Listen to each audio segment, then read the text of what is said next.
5 a.m. and 12:55 p.m. right here on Nationwide, a revolution in media.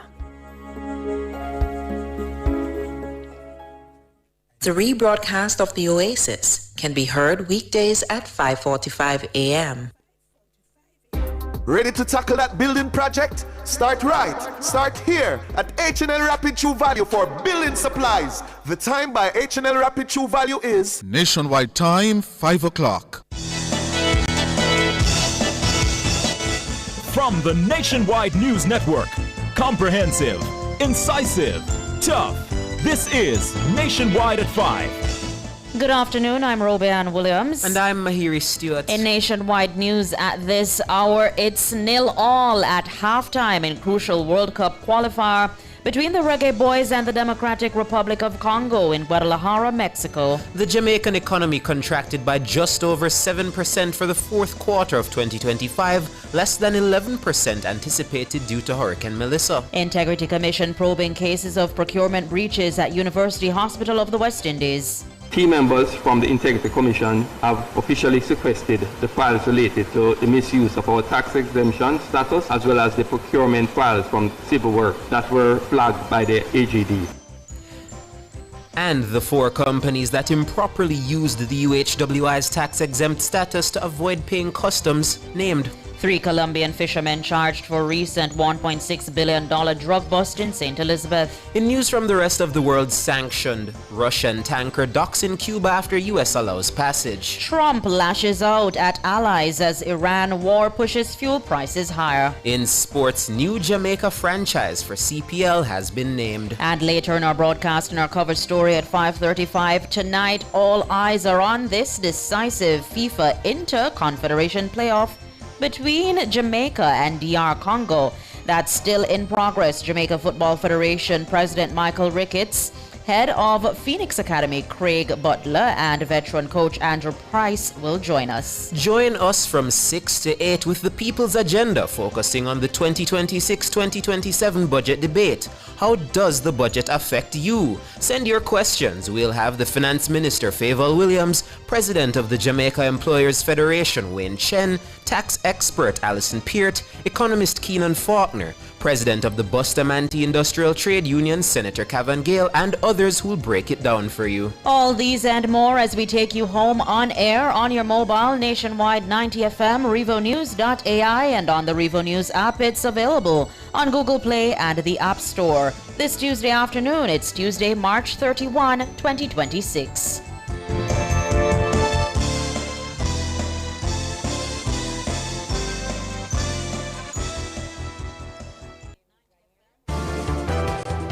If it's news, it's got to be Nationwide 90 FM.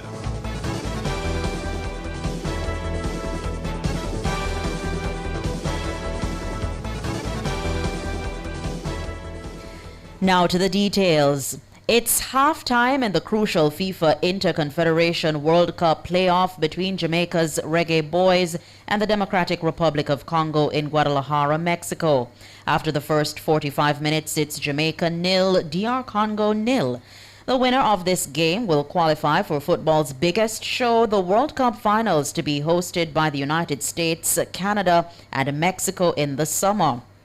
Both countries have only ever qualified once for the World Cup. Jamaica qualified in 1998 in France, while DR Congo in 1974 in then West Germany. The players are about to retake the field for the start of the second half. The Jamaican economy contracted by just over 7% for the fourth quarter of 2025 due to the impact of Hurricane Melissa. However, the downturn is significantly less than the 11% initially anticipated. That's according to the latest quarterly media briefing by the Statistical Institute of Jamaica, Statin. Siobhan Campbell tells us more. The question was never if Jamaica would suffer an economic hit from Hurricane Melissa's landfall in October of last year. It was instead about how much. Initial estimates placed the potential fallout in gross domestic product, GDP, at roughly 11 to 13% for the fourth quarter of 2025. Today, the Director General of the Statistical Institute of Jamaica, Statin, Leisha Delati Badir, reports that Melissa's impact on the country's growth is far less than feared.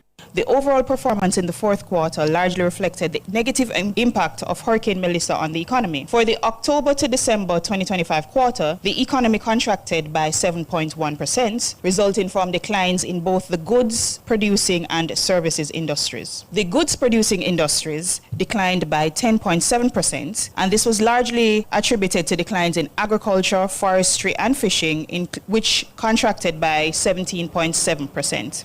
The hurricane's sweep through western Jamaica is further reflected in the country's growth figures. Tourism activity, which is clustered around the 5 most heavily impacted parishes, was severely affected. This is reflected in the data for the accommodation and food services sector. The services industries contracted by 5.9%. We saw all services industries recording a decline except for finance and insurance and public administration and defense. Accommodation and food services contributed the largest to the decline. This industry fell by 31.0% and accounted for 42.4% of the overall decline in the services industries. Mining also contracted by more than 37%. All other sectors, with the exception of public administration and defense, alongside financial insurances services, declined between 13 and 2%. Siobhan Campbell for Nationwide News.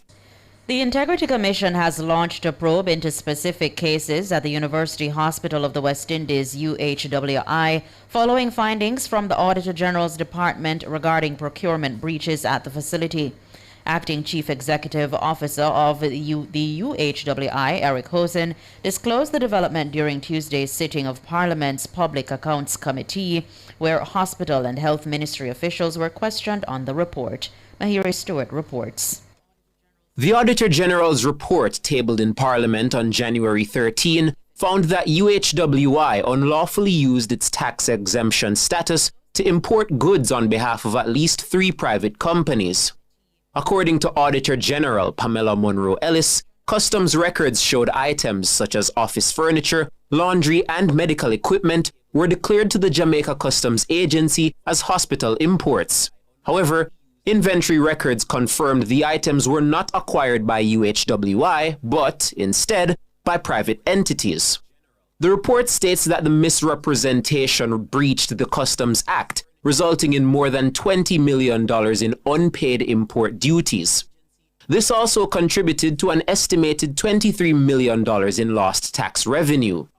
Acting Chief Executive Officer of UHWI, Eric Hosen, says the Integrity Commission has requested files related to the matter as part of its investigation. The Integrity Commission is currently investigating some specific cases that were reported by the Auditor General. The team members from the Integrity Commission, which visited the UHWI, have officially sequestered the files related to the misuse of our tax exemption status, as well as the procurement files from civil work that were flagged by the AGD. We are currently awaiting those findings from the Integrity Commission.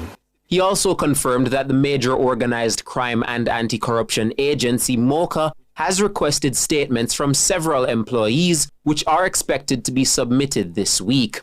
The police fraud squad had earlier been called in to probe the findings. The matters concerning the misuse of the tax exemption status have been reported to both the police, MOCA and fraud unit, and to Jamaica Customs Agency. We are cooperating fully with both entities and remain in open dialogue with their representatives in order to recover the revenue lost to the government of Jamaica. MOCA has requested statements from certain employees, and we are expecting their submission this week. Customs has already sent the result of one of the investigations, and we are awaiting the remaining results. Hosen adds that the misuse of the hospital's tax exemption status by private entities has since been discontinued, and measures have been implemented to prevent a recurrence. The contravening practice of initiating procurement processes after the delivery of goods or services have been discontinued. We have also discontinued the use of arrangements with private entities to bypass procurement guidelines and have discontinued the misuse of our tax exemption status by private entities. Through the development of robust standard operating procedure, improved accountability framework, and a change of culture through human resource development and training, we intend to eliminate the factors that could give rise to the reoccurrence of issues reported by the AGD in the first place. Mahiri Stewart for Nationwide News. Meanwhile, Mr. Hosen named the 4 companies found to have improperly used the UHWI's tax-exempt status to avoid paying customs fees. They are Supreme Laundry Services, Wilman Sales, Scientific Medical Services, and Jackden Limited. Mr. Hosen initially declined to disclose the names, but later did so following repeated questions from Member of Parliament for South East St. Mary, Christopher Brown. The matter is under investigation. The matter is under investigation for one company, and I'm going to get to that. So it's under investigation for all, but only one. One case, and I can. I just want to hear the names of the companies. I can give you the name of the one that the work has been completed by customs, and they have actually given us the report with the one name. No, I don't think that is acceptable, because I don't know. Did you issue the name? Because the name came out there before the customs report, as far as I know. Do you know the names of the 4 companies? I will seek guidance on releasing all the names. Why is there secrecy around naming all the 4? The name of the companies are Supreme Laundry Services, Wilman's Sales, Scientific Medical Services, and Jackden Limited. Nationwide News had previously confirmed that Jackden Limited benefited from a waiver of approximately $10 million through the improper use of the hospital's tax exemption status to import 12 dialysis machines in 2024. Jackden Limited is owned by Chairman of the PNP's Region 3 and Member of Parliament for East Central St. Andrew, Dennis Gordon. Without directly naming the company, Mr. Hosen confirmed the importation of the dialysis machines using the hospital's tax-exempt status. The chairman asked what did they report from customs state, right? Third-party verification from the named company with the assistance of the CEO of that company. That 1, the goods were imported, and these are the dialysis machines. 1, the goods were imported by the company, the goods were paid for by the company, the value of the goods was verified by way of payment records received from the company, custody of the goods was verified to be that of the company and the address, and the company confirmed that the goods were in fact imported for that company by the university. Eric Hosen, acting CEO of the UHWI. 3 Colombian nationals have been charged in connection with the recent massive cocaine bust in St. Elizabeth. They are 39-year-old Lucio Henry, 34-year-old Arith Lopez, and 22-year-old Klein Sinclair, all fishermen from Colombia. The men were charged today, Tuesday, by the Firearms and Narcotics Investigation Division, FNID. They were detained on March 21 after the Jamaica Defense Force, JDF, Coast Guard, intercepted a fishing vessel off the coast of Alligator Pond in St. Elizabeth. Henry, Lopez, and Sinclair were found aboard with 99 knitted bags. The vessel and its cargo were escorted to the JDF Coast Guard base at Port Royal and handed over to FNID investigators. The knitted bags were searched and found to contain over 2,400 parcels of cocaine. The narcotics weighed over 6,000 pounds. It's valued at 1.6 billion Jamaican dollars. This is the largest single cocaine seizure in Jamaica's recorded history. The 3 Colombians are charged with possession of, dealing in, importing, trafficking, and conspiracy to traffic cocaine. They are also charged for entering the country illegally. They are set to appear before the Kingston and St. Andrew Parish Court on Tuesday, April 7. You're listening to Nationwide News at 5. More news after these.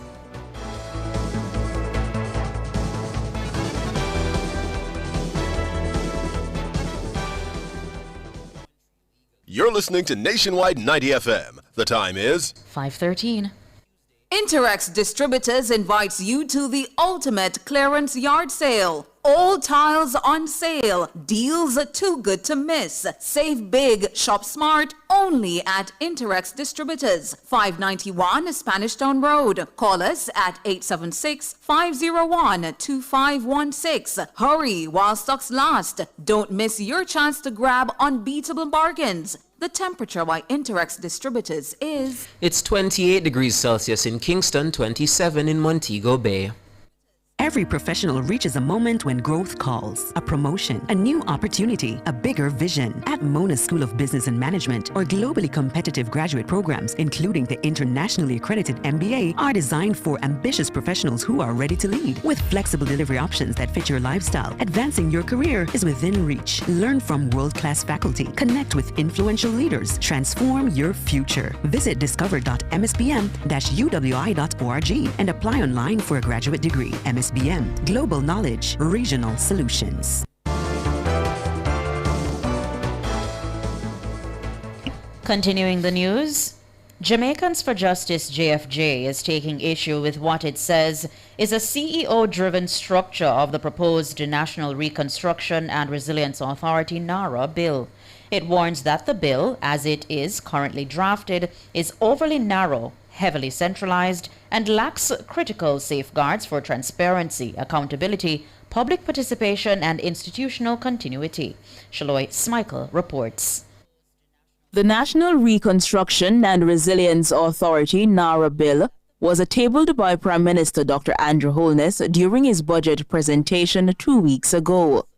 The proposed legislation is to establish a dedicated body to manage the post-Hurricane Melissa reconstruction and long-term resilience building. When enacted, NARA will be a statutory body established by special purpose legislation and will report directly to the Office of the Prime Minister.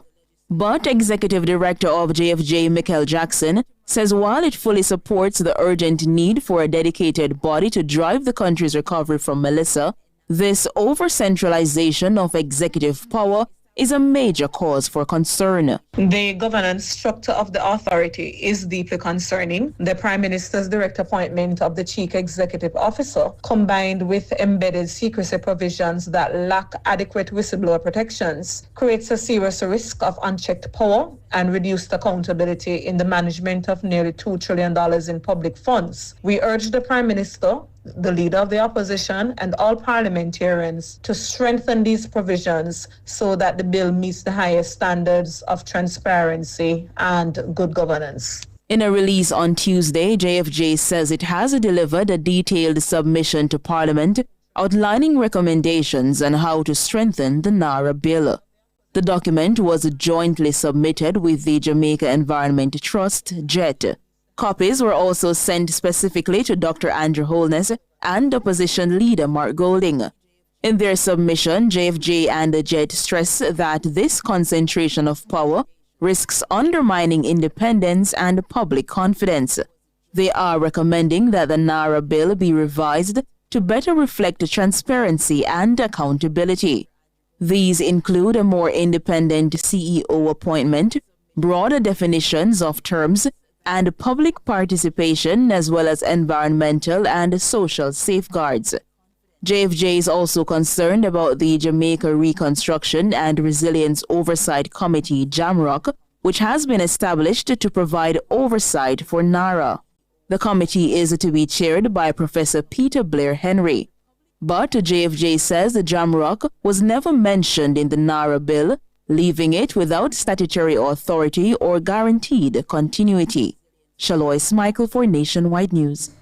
Prime Minister Dr. Andrew Holness says the government cannot bow to political pressure in its efforts to repair Jamaica's road network. He was speaking at the St. Anne Chamber of Commerce Awards ceremony on Sunday. As your Prime Minister, pains my heart every time I'm heading into work and I'm listening to the radio station, I get the call. So, they call whoever it is. I'm going to call any journalist name. And they say, this community in Southeast St. Anne, from when this road don't fix? And then they say, who is the MP? And then Kenneth call me about the road. Now, that kind of political pressure can lead governments to make bad decisions. Because in trying to satisfy this person who is calling on the radio program, essentially embarrassing the government that the government isn't doing anything and instigating the MP to apply pressure, and then the Prime Minister caving into the pressure, could make a bad decision about the expenditure. In his contribution to the budget debate earlier this month, Dr. Holness noted that the previous approach by the government in repairing the nation's roads before Hurricane Melissa came at a significant cost. Dr. Holness says that approach cannot be sustained. In any 1 year, we could decide, all right, we're going to take 70% of the budget and we're going to fix all the roads. Would we be able to do that again? And would that put us in a problem where, having done that, we can't generate any more revenues? And then when we can't generate revenues, what we end up having to do, either tax or borrow. And then when we come to say, all right, we have to put on tax, the people said, no, wicked government. So when I said the political economy, it's just how we think about the things that we should vote for. So the average person, they see their road and they've seen their road for 50 years and they just want the road fixed today. But the only way to get that road in your community fixed is to build that highway and fix that road where industry is going to come, where businesses are going to operate. So we don't have to put on new tax, we just get more taxes from people doing more business. Prime Minister Dr. Andrew Holness. World in a Minute is brought to you by ABC Electrical Sales. We make things as easy as ABC. Hose assembly and supply, equipping Jamaica for success. And Charles O'Connor Consulting Network, COCN, driven by international accounting standards, modern technology and integrity. The World in a Minute. Cubans are celebrating the arrival of a Russian oil tanker which docked on Tuesday at one of the island's ports. It marks the first time in 3 months that an oil tanker has reached the Caribbean island. The vessel has 730,000 barrels of oil. It was allowed to proceed to Cuba despite an energy blockade by the Trump administration. Cuba produces barely 40% of its required fuel and relies on imports to sustain its energy grid. Experts say the shipment could produce about 180,000 barrels of diesel, enough to feed Cuba's daily demand up to 10 days. President Donald Trump expressed frustration on Tuesday with allies who have been unwilling to do more to support the U.S. war effort. Trump directed blame at U.S. allies like the United Kingdom and France, which refused to enter a war with no clear endgame. In a post on his Truth Social platform, Trump told them to, quote, "Go get your own oil," end quote, as the conflict with Iran and its closure of the Strait of Hormuz continued into another week. Trump singled out France for not letting planes fly over French territory while taking military supplies to Israel. The social media post came after Tehran attacked a fully loaded Kuwaiti oil tanker in the Persian Gulf on Tuesday morning. World in a Minute was brought to you by ABC Electrical Sales. We make things as easy as ABC. Hose assembly and supply, equipping Jamaica for success. And Charles O'Connor Consulting Network, COCN, driven by international accounting standards, modern technology and integrity.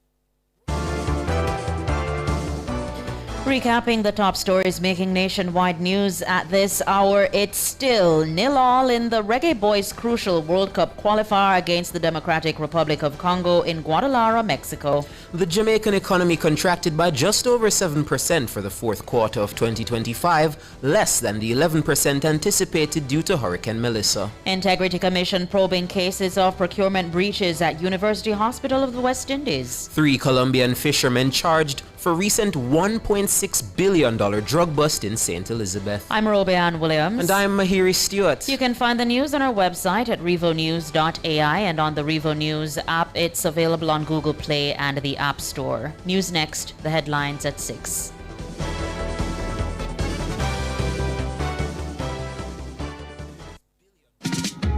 This is more than a conversation. This is your chance to be heard. Tune in to Nationwide at 5 on Tuesday, March 31 from 6 p.m. to 8 p.m. for The People's Agenda. Under the theme, how does the 2026-2027 budget affect you?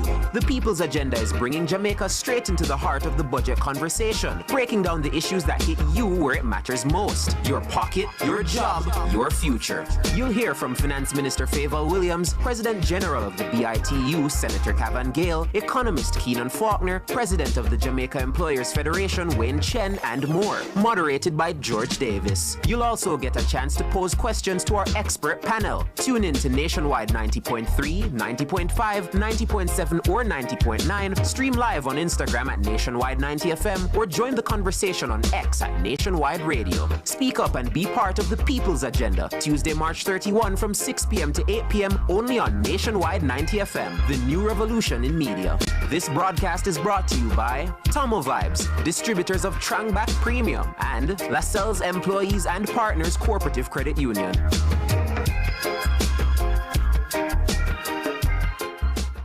Sports at 5 is brought to you by Total Tools. Total Tools, every tool, every trade.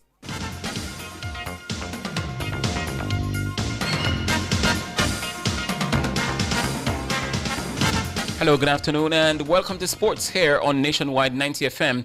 I'm Wayne Walker. Well, it's goalless at the minute. The Jamaica team taking on a Democratic Republic of Congo in the crucial World Cup qualifying game over there in Guadalajara, Mexico. The players emerged about 15 minutes ago from the respective dressing rooms after the first half ended goalless.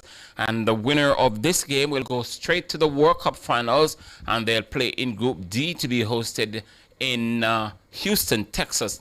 They've got Uzbekistan, Colombia, and Portugal in that group.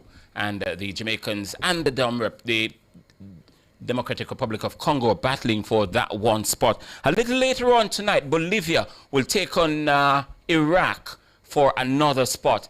And a really, really big day in World Cup qualifiers, because the four-time champions Italy, they failed for a third time to qualify for the World Cup. The Azzurri were beaten 4-1 by the Bosnia-Herzegovina team, and that was on penalty.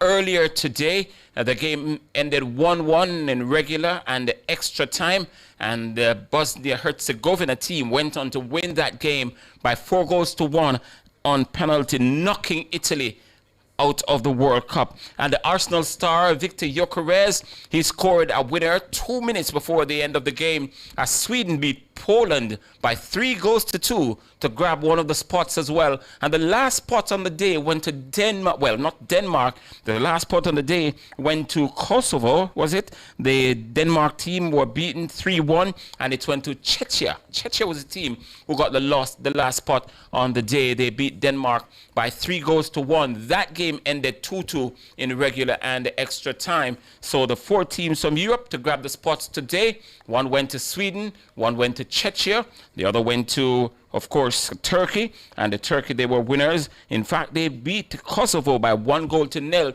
in Pristina to qualify for the World Cup for the first time in 24 years. So Turkey was the other team. Turkey, Sweden, of course, there is also Bosnia-Herzegovina, and those are the teams who grabbed the World Cup qualifying spots from Europe just today.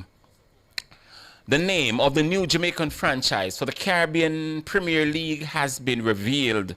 The Jamaica Kingsmen was announced as the new franchise at a press conference on Tuesday at the Jamaica Pegasus, and it was announced earlier this year that the country had secured a franchise to replace the Jamaica Talawas, which moved to Antigua in 2024 and now operate under the name Antigua Falcons. And the Kingsmen will debut on Tuesday, August 11, when they take on the Barbados Royals. 2 days later, they'll battle against the Guyana Amazon Warriors before facing champions, the Trinbago Knight Riders. On August 15, they'll then conclude the preliminary stage against St. Kitts and Nevis Patriots on August 18. All matches are set to bowl off at 7 p.m. Team owner Fawad Sawar says he's excited to have secured the franchise and to bring CPL action back to Sabina Park for the first time in 7 years. That stuff, but we wanted to come and restart since it's a 7-year gap in between. So we wanted to give a fresh start, and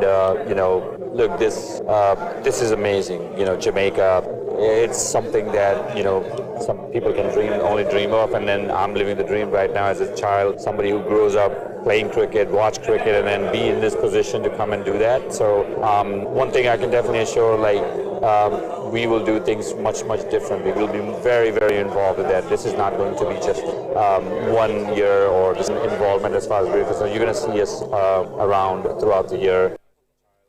And of course, the Donovan White is Director of Tourism, and he says he's expecting a major boost in visitor arrivals during the tournament.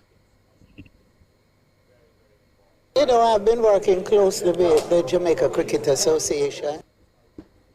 It is one of the most unifying sporting activity that we have in the Caribbean.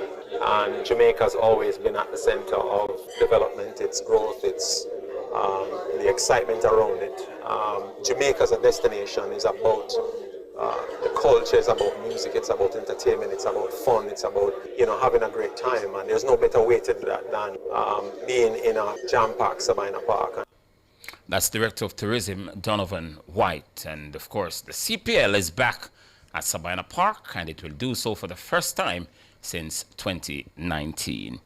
Coach of Jamaica's senior women's football team, Hubert Busby, has named his 23-player squad for the upcoming Group B CONCACAF Women's Qualifiers April 10 to 18. The Reggae Girls will face Antigua and Barbuda on April 10 before facing Guyana 8 days later. Both games are set for Kingston's National Stadium, and the squad is largely the same as the one that played in the last two qualifiers for the national team, and this will be the first appearance on home soil since December 2024. Busby says he's eager to entertain the local fans. Going back and playing on home soil, I know the players are very excited to play in front of the Jamaican people, and obviously, we're excited to the fact that we can, be back on home soil, and I know the crowd will have a good crowd on both games. So yeah, just really looking forward to the two matches in the upcoming weeks. Yeah, that's national head coach for the women's team, Hubert Busby. And the very latest in the Jamaica game against DR Congo is still goalless at the moment. They are approaching the mid-70-minute mark, and it's still goalless. As I mentioned, it is a play to the finish. So if necessary, they're going to have extra time and the penalties. It's a play to the finish. It's a winner-take-all, where the winner goes on to play at the FIFA World Cup in the summer. They'll be placed in the group with Uzbekistan. The winner tonight will play in the group with Uzbekistan, Colombia, and Portugal, and the group will be based in Houston in the summer for the World Cup. So it's still goalless. We're going to have a conversation following the sportscast a little later on this afternoon into the evening, looking at the potential whether Jamaica gets into the World Cup or not, the financial windfall, or if they don't get in, how, if it will affect the program going forward. All right, so that's sports. We're not going to be back at 6:05 as usual. We're going to be back tomorrow because we've got a loaded program schedule for the rest of the evening.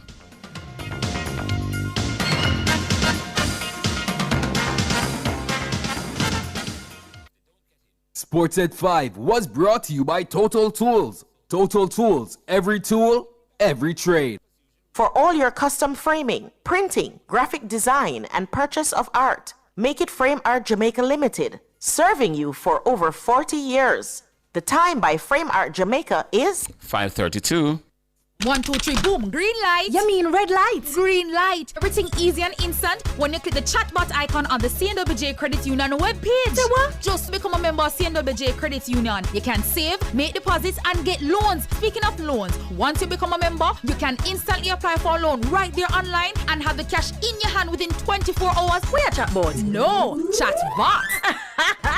Conditions apply. CNWJ Credit Union. Discover the benefits of belonging. KFC, yeah, we at it again. With the new saucy wings, go and tell your friends. I want you know. KFC saucy wing, brand new. 2 new flavors just for you.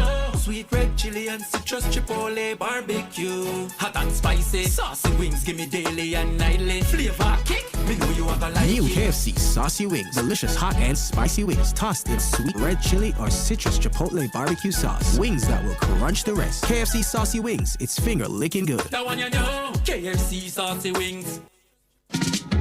This is more than a conversation. This is your chance to be heard. Tune in to Nationwide at 5 on Tuesday, March 31 from 6 p.m. to 8 p.m. for The People's Agenda. Under the theme, how does the 2026-2027 budget affect you? The People's Agenda is bringing Jamaica straight into the heart of the budget conversation, breaking down the issues that hit you where it matters most. Your pocket, your job, your future. You'll hear from Finance Minister Favour Williams, President General of the BITU, you Senator Cavan Gale, economist Keenan Faulkner, president of the Jamaica Employers Federation Wayne Chen, and more. Moderated by George Davis. You'll also get a chance to pose questions to our expert panel. Tune in to Nationwide 90.3, 90.5, 90.7, or 90.9. Stream live on Instagram at Nationwide 90FM or join the conversation on X at Nationwide Radio. Speak up and be part of the People's Agenda. Tuesday, March 31 from 6 p.m. to 8 p.m. only on Nationwide 90FM, the new revolution in media. This broadcast is brought to you by Tomo Vibes, distributors of Trangback Premium, and Lascelles Employees and Partners Cooperative Credit Union.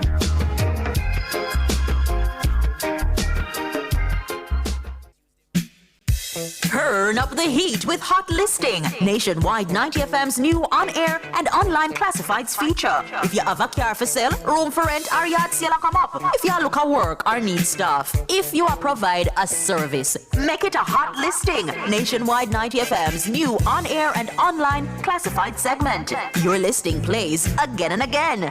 From morning till evening. You send it, we play it. You say it once, Jamaica hears it all day, every hour. Contact our sales team now at 876-630-1210 or sales at nationwidenewsnetwork.com. Hot Listings on Nationwide 90FM, a new revolution in media.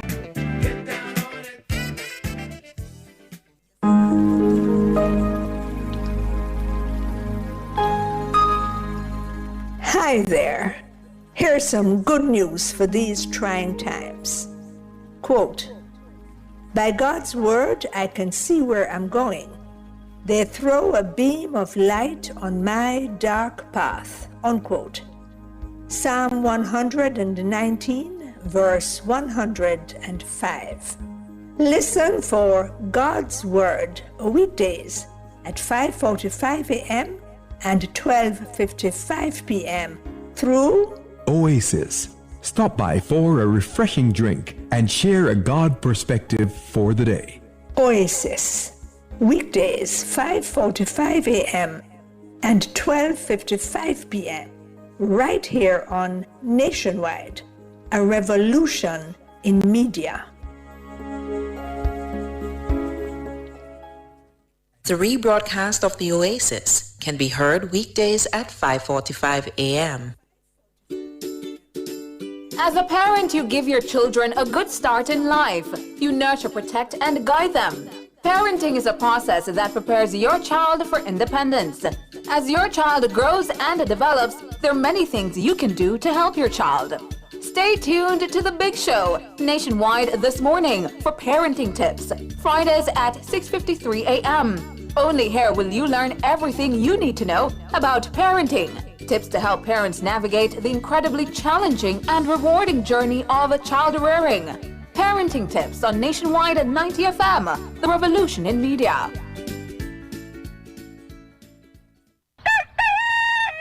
Wake up, Jamaica. It's another glorious day on Nationwide This Morning. From your 6 a.m. alarm to the news at 6. Coming up in the news at 6 to me telling you what's on my mind. To more news at 7 a.m. Coming up in the news at 7. And then the biggest issues dissected, interrogated and discussed on the front page. Nationwide This Morning fires you up and sets you right for the remainder of the day. And there's much more until 9 a.m. Want to know which roads to avoid on your morning commute? Time now for Street Smarts 2 with Ludwig McLean.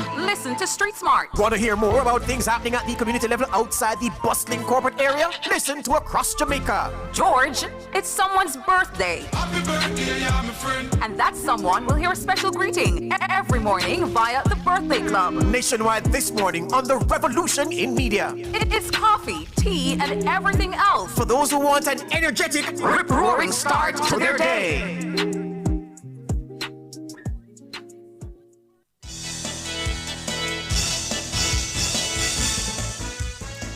Welcome, top of the afternoon to you. You're live inside Must Listen Radio.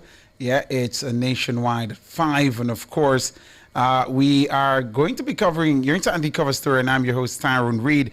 Now, the Jamaica Football Federation president should be joining us. That's Michael Ricketts, the head of the Phoenix Academy, Craig Butler, and of course, veteran coach Andrew Price. That stellar cast there is going to join us because if you follow football, international football, you would know that the stakes couldn't be higher as at this hour. All eyes are on this decisive inter-confederation playoff tournament game between Jamaica and the DR Congo. It's CONCACAF versus CAF, the Caribbean up against Africa.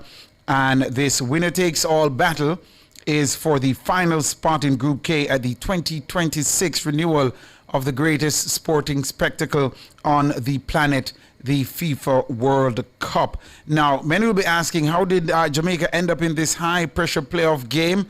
The journey has been anything but straightforward, listeners and viewers. Despite a strong campaign, Jamaica fell just short of automatic qualification in their CONCACAF pathway, forcing them into this last chance playoff route. Of course, they beat New Caledonia recently to take them to this final game to get to the FIFA World Cup. We've not been to the FIFA World Cup since 1998. Yes, that historic victory that sent us to the FIFA World Cup of 1998 in France. We've not been back since.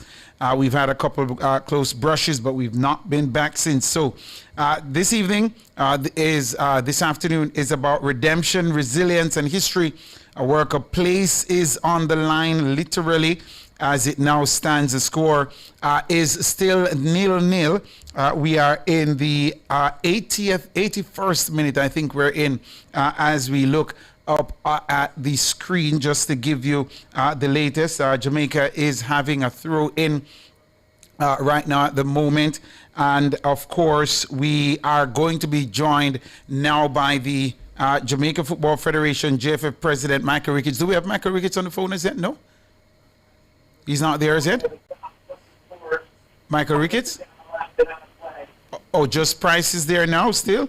All right. We have joining us on the phone veteran coach Andrew Price. Andrew Price, top of the afternoon to you.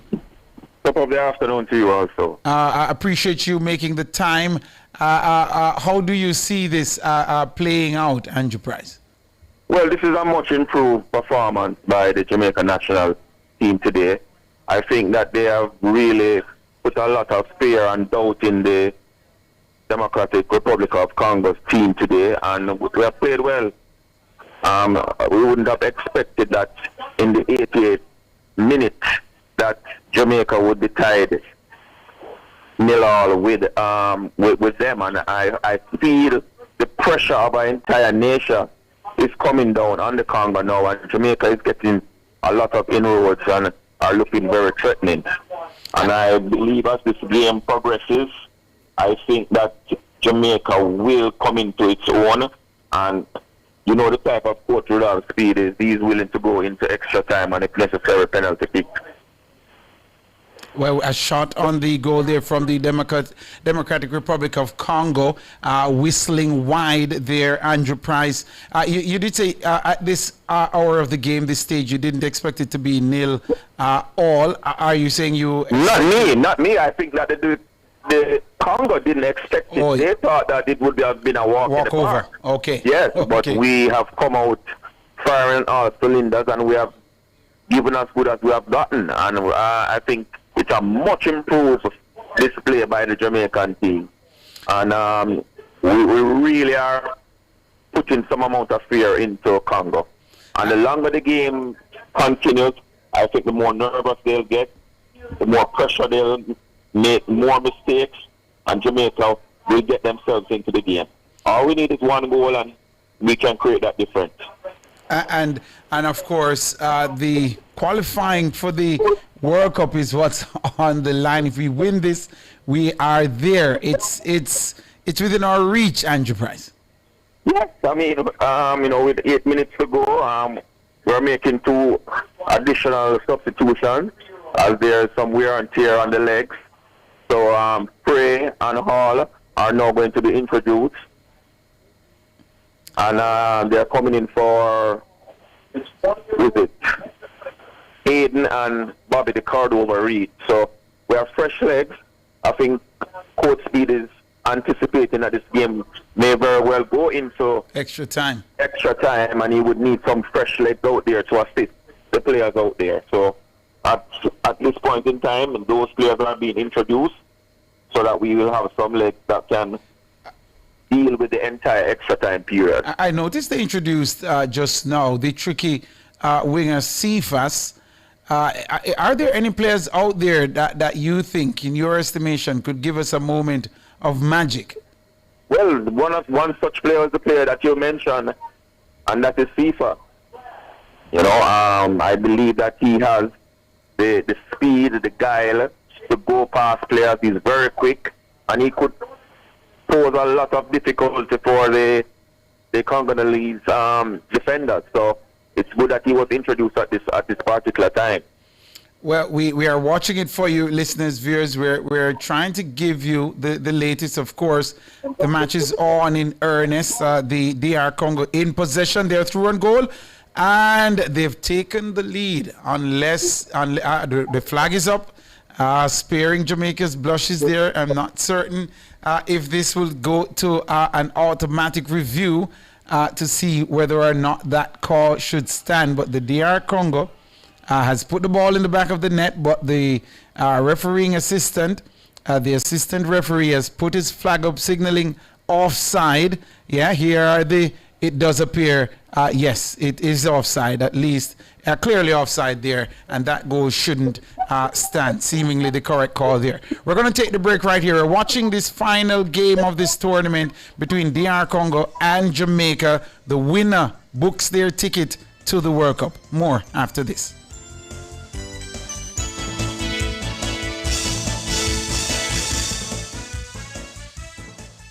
Ready to upgrade your drive? Hyundai and Scotiabank are making it easier for you. Right now, you can drive away in a brand new Hyundai with an interest rate as low as 4.99%. Low interest rate, zero processing fees, and 1 year free insurance with Scotia Protect. Whether it's the compact Hyundai Venue, the bold Palisade, the stylish Tucson, or the dynamic Creta, Hyundai has the perfect vehicle waiting for you. So visit our showrooms at 7 Oxford Road, Kingston, or Providence Drive, Montego Bay, and get behind the wheel of a brand new Hyundai. Hyundai Jamaica. Because of you, conditions apply.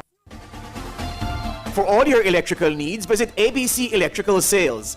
They stock a wide variety of electrical supplies, including plugs, switches, panel boards, and conduits, plus energy-saving fixtures.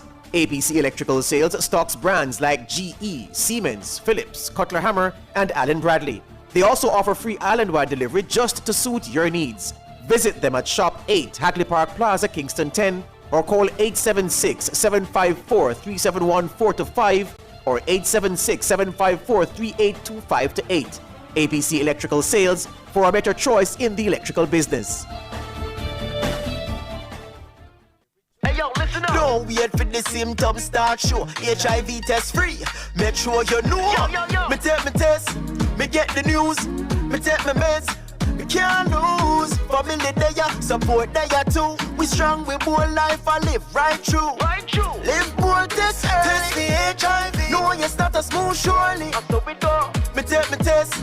Me get the news. Me take my meds. We can't lose. Live more test free testing is available at health centers island-wide. A message by the Ministry of Health and Wellness.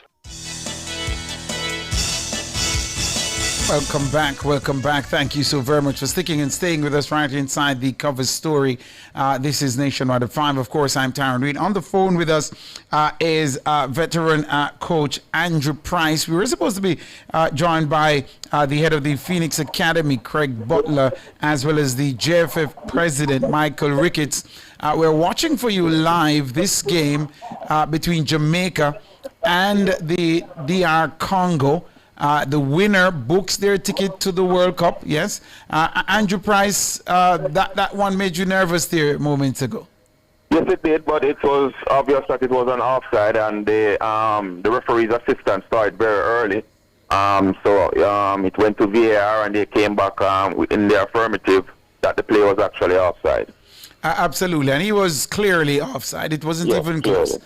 It wasn't even close. The DR Congo are on the attack now. They're inside the box for Jamaica. Lots of things. Here goes Jamaica's captain. Fantastic. He has saved us yet again. How brilliant has he been for Jamaica, Andre Blake? Excellent. And it's been for a very long time. He's almost at 100 caps. And he has always been our most outstanding player when we play. And, you know, he has really given good service to the country, and he continues to do it, even today. I floated this notion to someone earlier in the one of the members of our team, and I think I've perhaps raised this elsewhere, that Andre Blake, perhaps it's because he's from Jamaica, but I see him as one of the best goalkeepers there is operating right now. He's that good, isn't he? Listen, he has won CONCACAF goalkeeper of the region on a number of occasions, and he has played for Philadelphia Union in the MLS in the United States for a number of years, where he's also the captain of the club. So there's no question of the quality of Andre Blake. He's an excellent goalkeeper. And he has won goalkeeping accolades there in the MLS as well. Definitely. I think we have joining us Craig Butler, the head of the Phoenix Academy. Craig Butler, top of the afternoon to you. Welcome to Nationwide at 5. Hi, how are you guys? Not too shabby, not too shabby. Thank you for jumping on. How are you watching this? Nervous, or are you taking it easy? Actually, I'm quite impressed with the strategy Speed has taken, and I think it's working well. The only problem that I have is the bringing on of these two young midfielders at this time. You know, I think that it started to cause challenges in the middle of the pitch. First, Isaac Hayden was doing well. I don't know if he didn't have any more legs, but I mean, the team has been playing well in terms of what they're up against and the strategy being used, which is to contain and counter. Yeah. And I think it was a wise decision by Speed. Good job.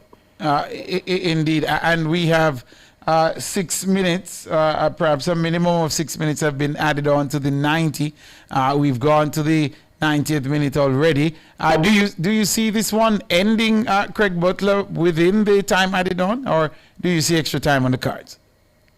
It's probably going to go to extra time, but I'm really worried about the middle of the pitch, as I said. I think everyone else has put in a great shift. Everybody's been working hard. Just the fresh players in at this period of the game, the last couple of minutes is very hard for them to adjust, because you have to catch a second win, you know. So I think that was the error so far, but I'm a little worried about when it goes into extra time. Given the choices you have off the bench, there's no whisper there to come and fight for the team and give what you can give. And that's not a biased opinion, it's a fact. We could have used this for in this game a lot. However, the winners that did play, they did do well, they played well. And I think that the formation and system that was used by Speed to start was a very good one. Coach Price, what do you see? Do you think we go to extra time here? Or even penalties? I hope we win in the I think we're going to go into extra time. I hope that we are able to convert within the extra time, you know, as quickly as possible and get some goals and then defend it. Because I know I'm worried about the fresh legs that have been brought on by DR Congo. The substitutes are making a difference right now, and that is where the challenge is. If you look at both sets of substitutes that have come on, we are seeing in the middle of the pitch more work from the DR Congo substitutes, and the performance is much higher than what is there right now. FIFA is doing his job, and Leon is working hard, and also the other winger that came on. So, you know, I'm really optimistic, and I'm not a fan of Speed, as you know, but I think, you know, I'm a man that no matter if you're doing a good job, I'm going to say you're doing a good job. His team that he has started would have been the exact team I would have started, except for Cephas, but I heard that he has a little and the same strategy that I have used. I was wondering when I didn't see Cephas in the starting 11 as well. I asked of him, and then I saw him being substituted on. I think Coach Price is back with us. Coach Price, many years ago, you would have been witness to this as well, Craig Butler, when we qualified for the FIFA World Cup in 1998 in France. A public holiday was declared, Coach Price. In the event that we secure qualification tonight, would you lend your support to another public holiday being declared? Definitely, and that is at the discretion of the Prime Minister. And I'm sure he would be elated also. Absolutely. What say you, Craig Butler? Absolutely. I mean, football is a joy, and football is something that brings people together and motivates. So, and now it would be a great public holiday right now. I think everybody should be starting a carnival with it to win. Go ahead, Coach. I think that everyone should just have a carnival for the next day. Let me ask you, gentlemen, about, I think Johan Wissa. He plays in the Premier League, and I think he's at Newcastle now. What do you make of his performance, Coach Price? And then I'd love to hear from you, Coach Butler, as well. What do you make of his performance so far? He plays very direct, and I think that the defensive unit between Pinnock and King have been doing a good job at just marking him, and he hasn't been really a threat of any sort. What he's doing is dropping deep into midfield to try and pick up balls, because he's not getting any purchase when playing with his back to the goal against our two central defenders, who I think both are having a good game. How do you see it, Craig Butler? I think it's different a little bit. I think he's got into the box behind him a couple of times and gotten opportunities to score. Both of them are offsides, But I think that the team as a unit is not just the centre back. The team as a unit is fighting, and that's something that I'm really happy for. It's not even a strategy, but they're actually fighting, and everybody's getting behind the ball and making efforts, to represent us well, and that's something I'm proud of for them. Indeed. Well, listeners and viewers, we are almost at the 6 minutes there. Well, there we are. The game full time has ended. The referee has called time on the game. It will go to extra time, and I gather if we don't have a winner during extra time, it will end up in penalties. That's what's happening now between the DR Congo and Jamaica. The winner books their ticket to the FIFA World Cup of 2026, being hosted by Canada, US, and Mexico. Yeah, and it would be such a big deal for us to qualify for a World Cup that is on home turf. One would say, Craig Butler. Yes, it would be. It would be a really huge deal. I think it's really good. And as I said, also, the strategy used for this game and the effort that's being put out by the boys was well done. And we just need to continue it. And hopefully we'll be in the World Cup. And everybody can be happy. There's a lot that comes from being in the World Cup, especially on home soil. All the Jamaicans in the diaspora and the Caribbean people will be happy to come out and support and celebrate. And I think it would bring us far. We have a good team. Absolutely. Your take on that, Coach Price, before we close, because if we do qualify, we'd have tremendous support. We have just as much people living in the country, living outside the country, and a lot of those individuals reside in the United States. So we'll definitely get support once we qualify for the World Cup, and with another 30 minutes of play, we are still in the money to qualify. So let us continue to support the team and hope that we can get the winner and we are able to go forward. How do you see it ending? 1-0 to the Reggae Boys? Well, one thing I can tell you, I know Mr. Speed is somebody who likes to play all the way down to penalty kicks. So I know he has prepared the team for penalty kicks. So if it goes the entire distance, I believe it will go down to penalty kicks. As Craig Butler, finally from you. I think that if it goes to penalty kicks, we have a good opportunity to win, especially with Andre in the goal. But I don't think it's going to reach a penalty kicks. I think that one team will score first, and the other team will open up trying to get back into the game, and the game will end 2-0. 2-0. But you're not saying to who? You're not saying to who? Team that is, my heart wants Jamaica to win, and I think that, you know, my son being on the pitch, I'm very proud, and I would want to see us win. And I think that kudos to Speed. I think the strategy that he has used and the way he has prepared the team mentally for this game is important, and I think he has done a good job. Thank you so very much. The voice here of Craig Butler. He's head of the Phoenix Academy, and of course we heard from veteran coach Andrew Price. Gentlemen, thanks for the time and the thoughts. We appreciate it. Indeed. This has been the cover story. We'll continue to watch and keep you updated. Jamaica versus DR Congo. It has gone to extra time, and it may end up in the dreaded penalty kicks, but let's see. I'm Tyron Reed saying have a good afternoon.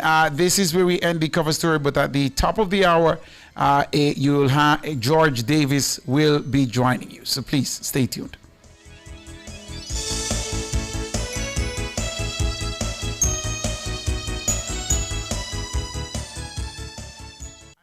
The time brought to you by Guardian Life. Live secure, live easy is 5:59. The Leadership Conference of Choice is back. Transform super managers into superior leaders at the Make Your Mark Middle Managers Leadership Conference, Jamaica Pegasus Hotel and online, May 6 to 7. Sponsored by Caledonia Outdoor Advertising, Visual Tech Solutions, Intelligent Multimedia Limited, CIBC Caribbean Bank, and Visual Vibe. Register now for Middle Managers Conference, May 6 to 7 at makeyourmarkgroup.com.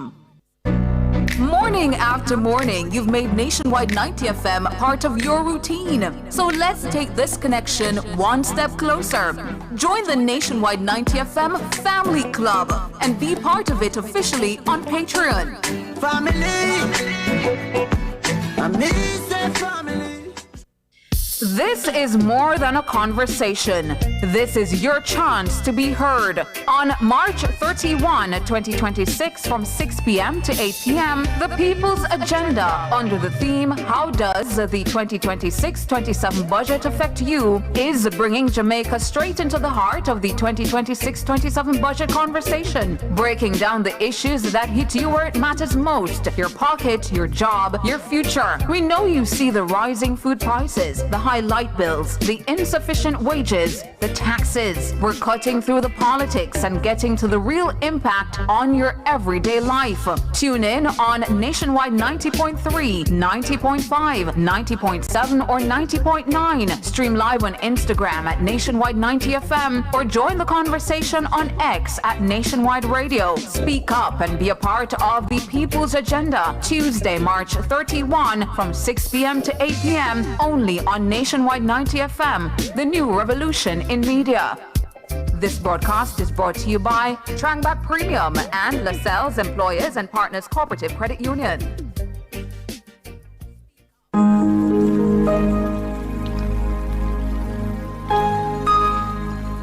Hi there. Here's some good news for these trying times. Quote, "By God's word, I can see where I'm going. They throw a beam of light on my dark path." Unquote. Psalm 119, verse 105. Listen for God's Word weekdays at 5:45 a.m. and 12:55 p.m. through Oasis. Stop by for a refreshing drink and share a God perspective for the day. Oasis. Weekdays 5:45 a.m. and 12:55 p.m. right here on Nationwide, a revolution in media. The rebroadcast of the Oasis can be heard weekdays at 5:45 a.m. Wake up, Jamaica. It's another glorious day on Nationwide this morning. From From your 6 a.m. alarm to the news at 6. Coming up in the news at 6 to me telling you what's on my mind. To more news at 7 a.m. Coming up in the news at 7. And then the biggest issues dissected, interrogated and discussed on the front page. Nationwide this morning fires you up and sets you right for the remainder of the day. And there's much more until 9 a.m. Want to know which roads to avoid on your morning commute? Time now for Street Smarts 2 with Little McLean. Listen to Street Smart. Want to hear more about things happening at the community level outside the bustling corporate area? Listen to Across Jamaica. George, it's someone's birthday. Happy birthday, yeah, my friend. And that someone will hear a special greeting every morning via the Birthday Club. Nationwide this morning on the revolution in media. It's coffee, tea, and everything else for those who want an energetic, rip-roaring start to their day. It's Monday, get over your blues. Or Tuesday, Wednesday, Thursday, Friday. The E-Zone is here for you. With the Stinger Honey Bee and Curry Boyatings from 3 to 5 p.m. on Nationwide 90 FM. We've got your entertainment news. Then we want to hear your views. What you say? Jump in the mix. Or the hot seat. Don't miss our brain busters. Or the crazy giveaways. Let's talk fashion. Send us your outfit of the day. Ooh, cutesy. Very demure. Are you looking for love? Come on one of our blind dates. Send your request to ezoneblindates@gmail.com. That's ezoneblindates@gmail.com. And stay tuned for your confessions. These are my confessions. Share them with us at ezoneconfessions@yahoo.com. I mean, is this planet Earth? Is it? I don't know. Let me check. Either way, it's got a buzz. And a bugger thing. Ow. Ow.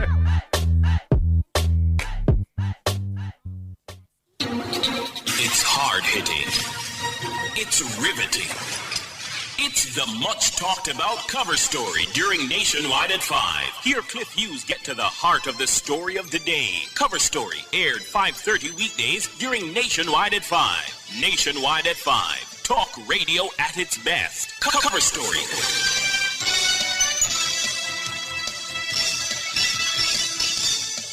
Cover Story is brought to you by JTA Credit Union, serving our members, impacting lives positively. Multilink, roll with control. Use Multilink, save fast and accepted in more locations. Do you have a consumer-related issue? Want to learn more about matters concerning you as a consumer?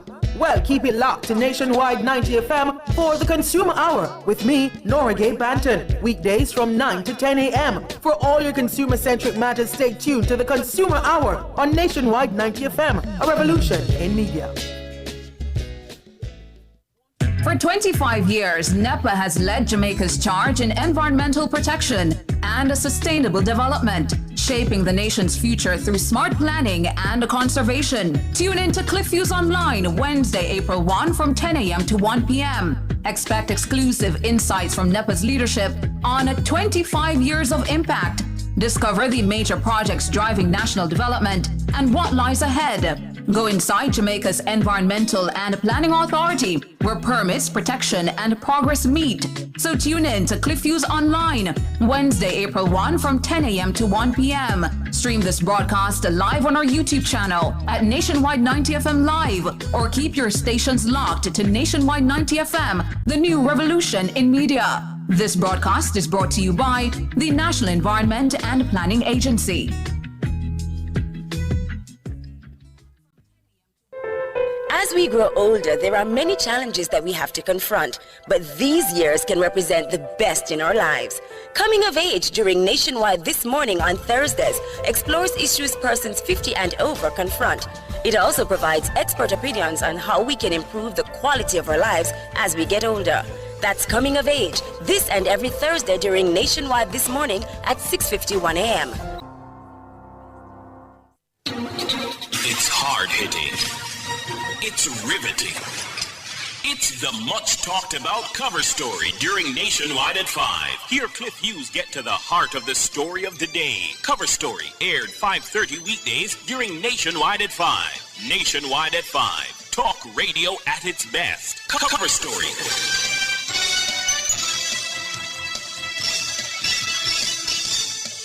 Cover Story is brought to you by JTA Credit Union, serving our members, impacting lives positively. Multilink. Roll with control. Use Multilink. Safe, fast, and accepted in more locations.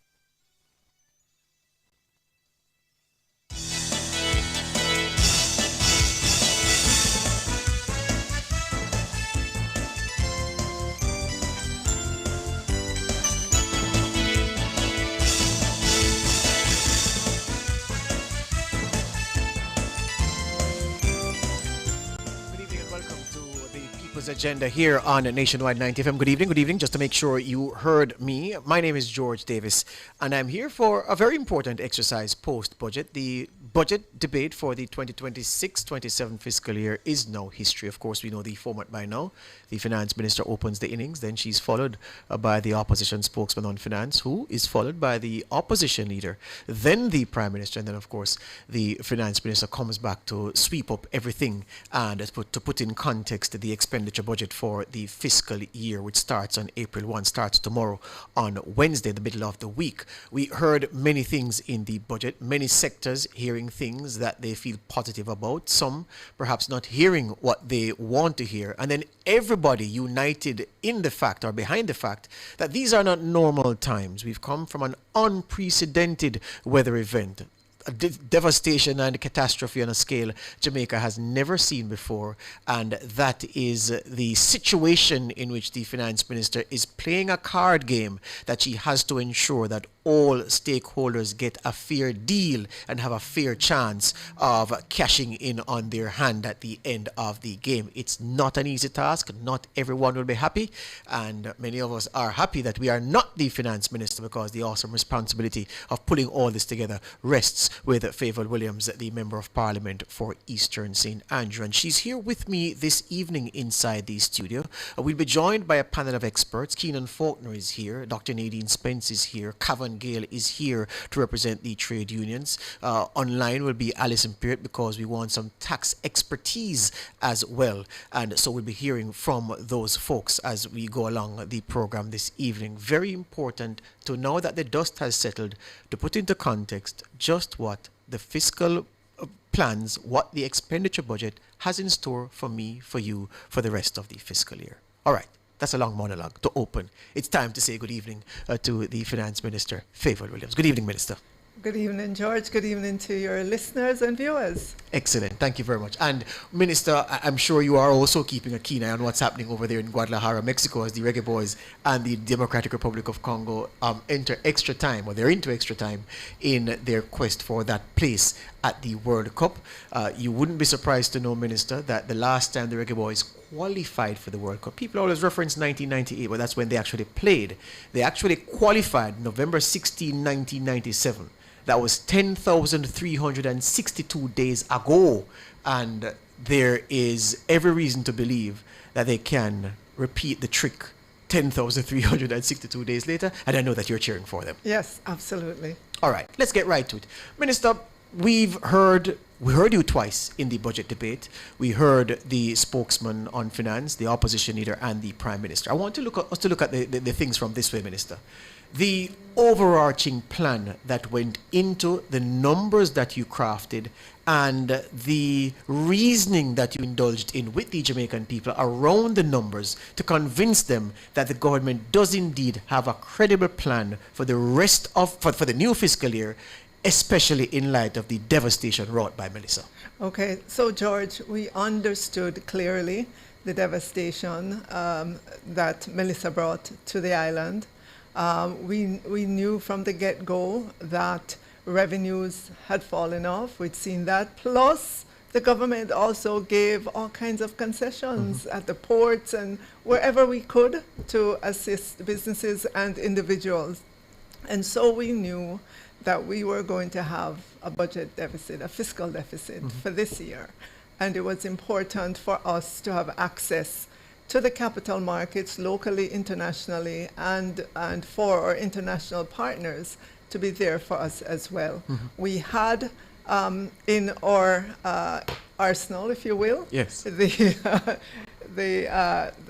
National Natural Disaster Reserve funds, some from our own, meaning Jamaica's own, and then layered on top of that, we had negotiated different types of loans that would be triggered in the event of such a catastrophe that we went through. And then everybody knows about the catastrophe bond, that's sat at the top of that. We were never envisioning that would be triggered, because we never thought we would go through a Category 5 hurricane. Yes. So, we had that, but we knew that, come when we had to go to Jamaica on the new budget, that we would be looking at a fiscal deficit, that we would need to ask them for a contribution as well as going to the financial markets. All right.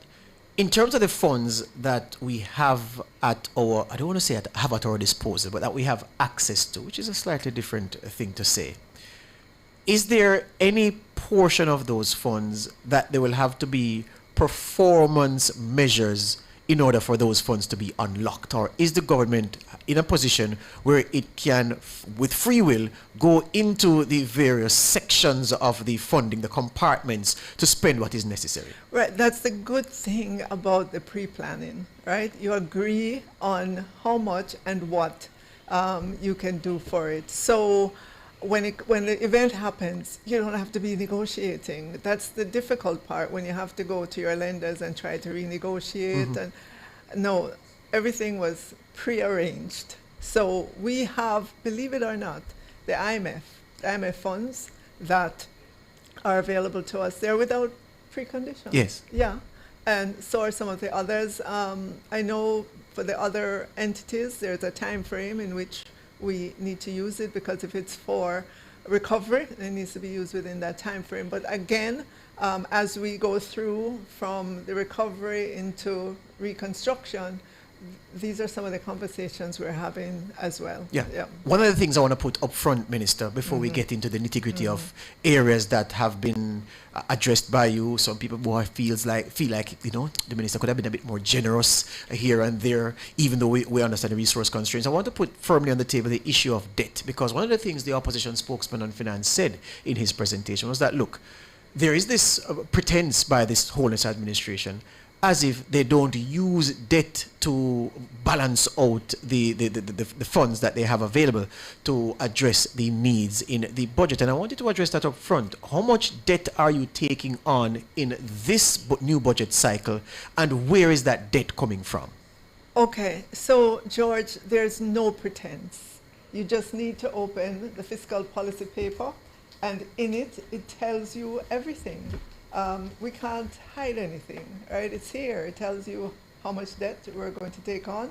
So if you look at the loan receipts that we are expected this year, this new fiscal year, 247 billion. And then it also tells you that we have to pay back 167 billion. So there's a net amount that that we'll have available to us.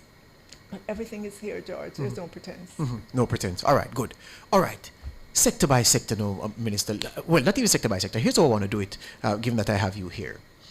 Those Jamaicans who are living paycheck to paycheck. Some people live paycheck to paycheck comfortably. Some struggle paycheck to paycheck, and others are in between. And I would imagine that the army of people who live paycheck to paycheck is larger than some people would think.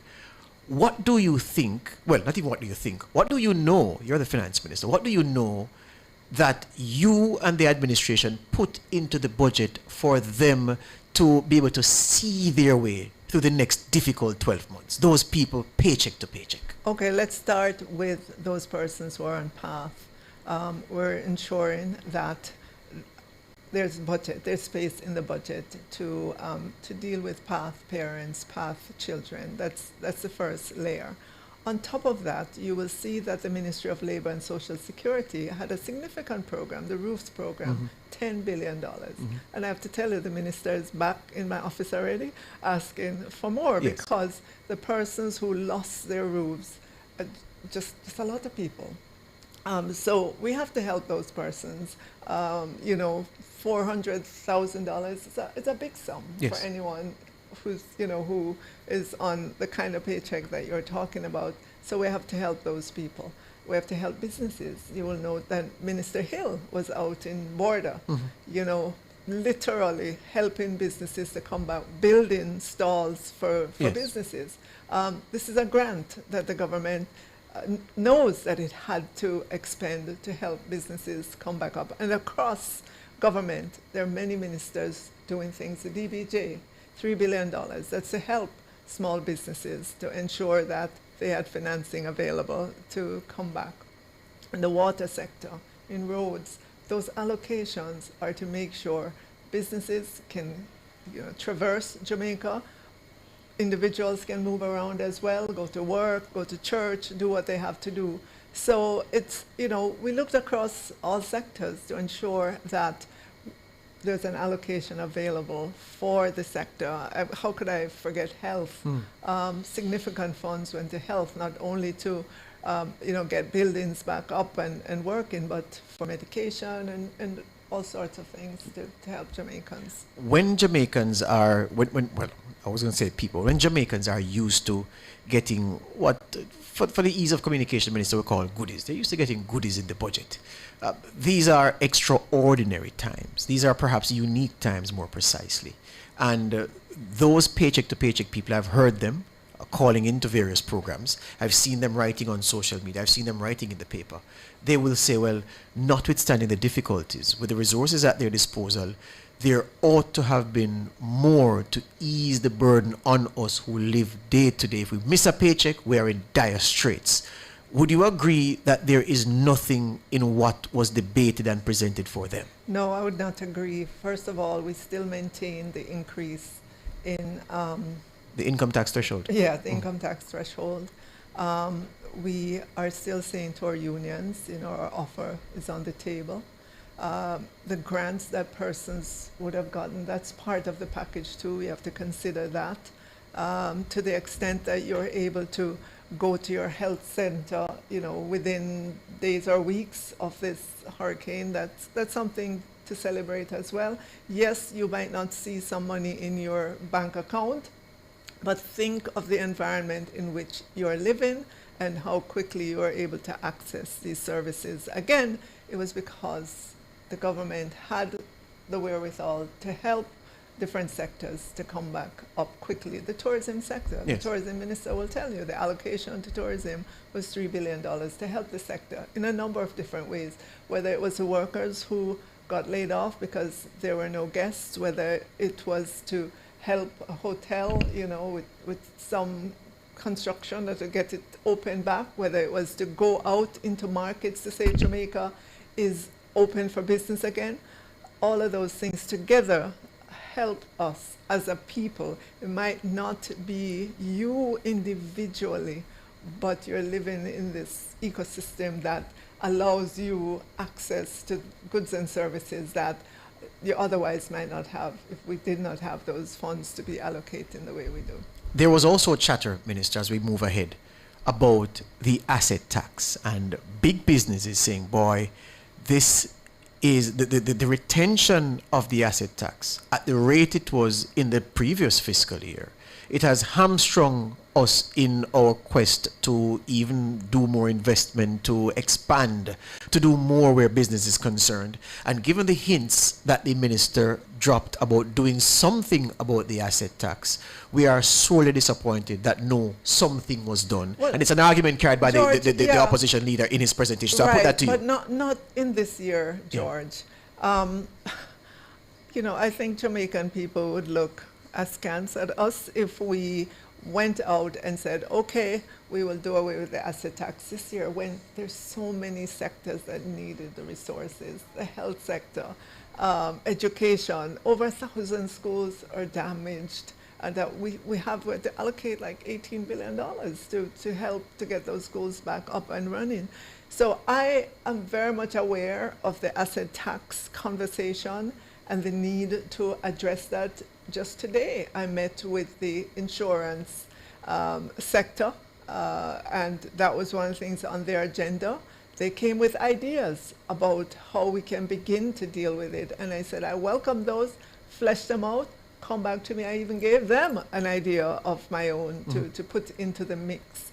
So I understand that the asset tax was put in place to help a situation but it's gone far beyond that situation right now. Unfortunately, Melissa came and kind of, put a big dent in our budget, and we could not do that this year. But I want to say to the industry, the financial sector, the insurance sector, that their association, the insurance association, that came to see me today, they're coming back with some ideas about how we can begin to address this, and I welcome those ideas. Pensions, Minister. I still get the feeling, notwithstanding what has been said by yourself, by some analysts in the space, I get the impression that there are still some people who don't quite understand the impact or the potential impact of the reforms to how pension funds can be invested as announced by you. And I'm giving you another opportunity to sell to Jamaica, to convince more Jamaicans that it was a prudent move, at least from the government's perspective at this time. Right. So the pension funds are allowed, a percent of their assets to be invested in private sector company. We think that should be a larger share. We're not moving it wildly. We're, incrementally moving that up. Because when you're in Jamaica, what can you invest in? Government of Jamaica securities, or you can invest in the productive sector, or, and or both. Yes. We want our pension funds to invest more in the productive sector. Not only will you help the economy, but it means that the returns that the pension funds will get will be higher than they would investing in Government of Jamaica securities. I mean, I'm sure they'll continue to do that, but you're expanding the economy when you invest in the productive sector. I don't know that you're expanding government when you invest in Government of Jamaica securities. You're just getting a return, you're getting paid interest payment, and that interest payment is coming from the budget. So it's not available to do other things other than to pay the interest on the debt that the government borrowed. Why do you believe it was a good move to, and I'm paraphrasing you, to seek to expand the constituency of people who invest? Basically, the argument you were making in the budget, Minister, was that, the government is on a mission to open up and demystify investment so that people don't see investing as a big man's preserve, that everybody can do it. How does that redound to benefit the people at this time in this difficult period to come? So right now, most people, when they think about investing, they think about a savings account, right? Interest rate on your savings account is way lower than inflation. So you'll never get enough to even stay ahead of inflation. Whereas if you take on a little bit more risk in terms of these investments that are out there in the private sector, you have a hope of earning more so that when you get to retirement, you have a bigger kitty, in which to retire with. And we want to educate people about investing. We want them to understand what is their time horizon, how many years you have left to go to retirement, what are your needs going to be, meaning your objectives, what do you want to achieve with this money that you're putting aside? Is it a house? Is it a car? Is it what is it? What's the objective? Because that will determine what it is that you can invest in.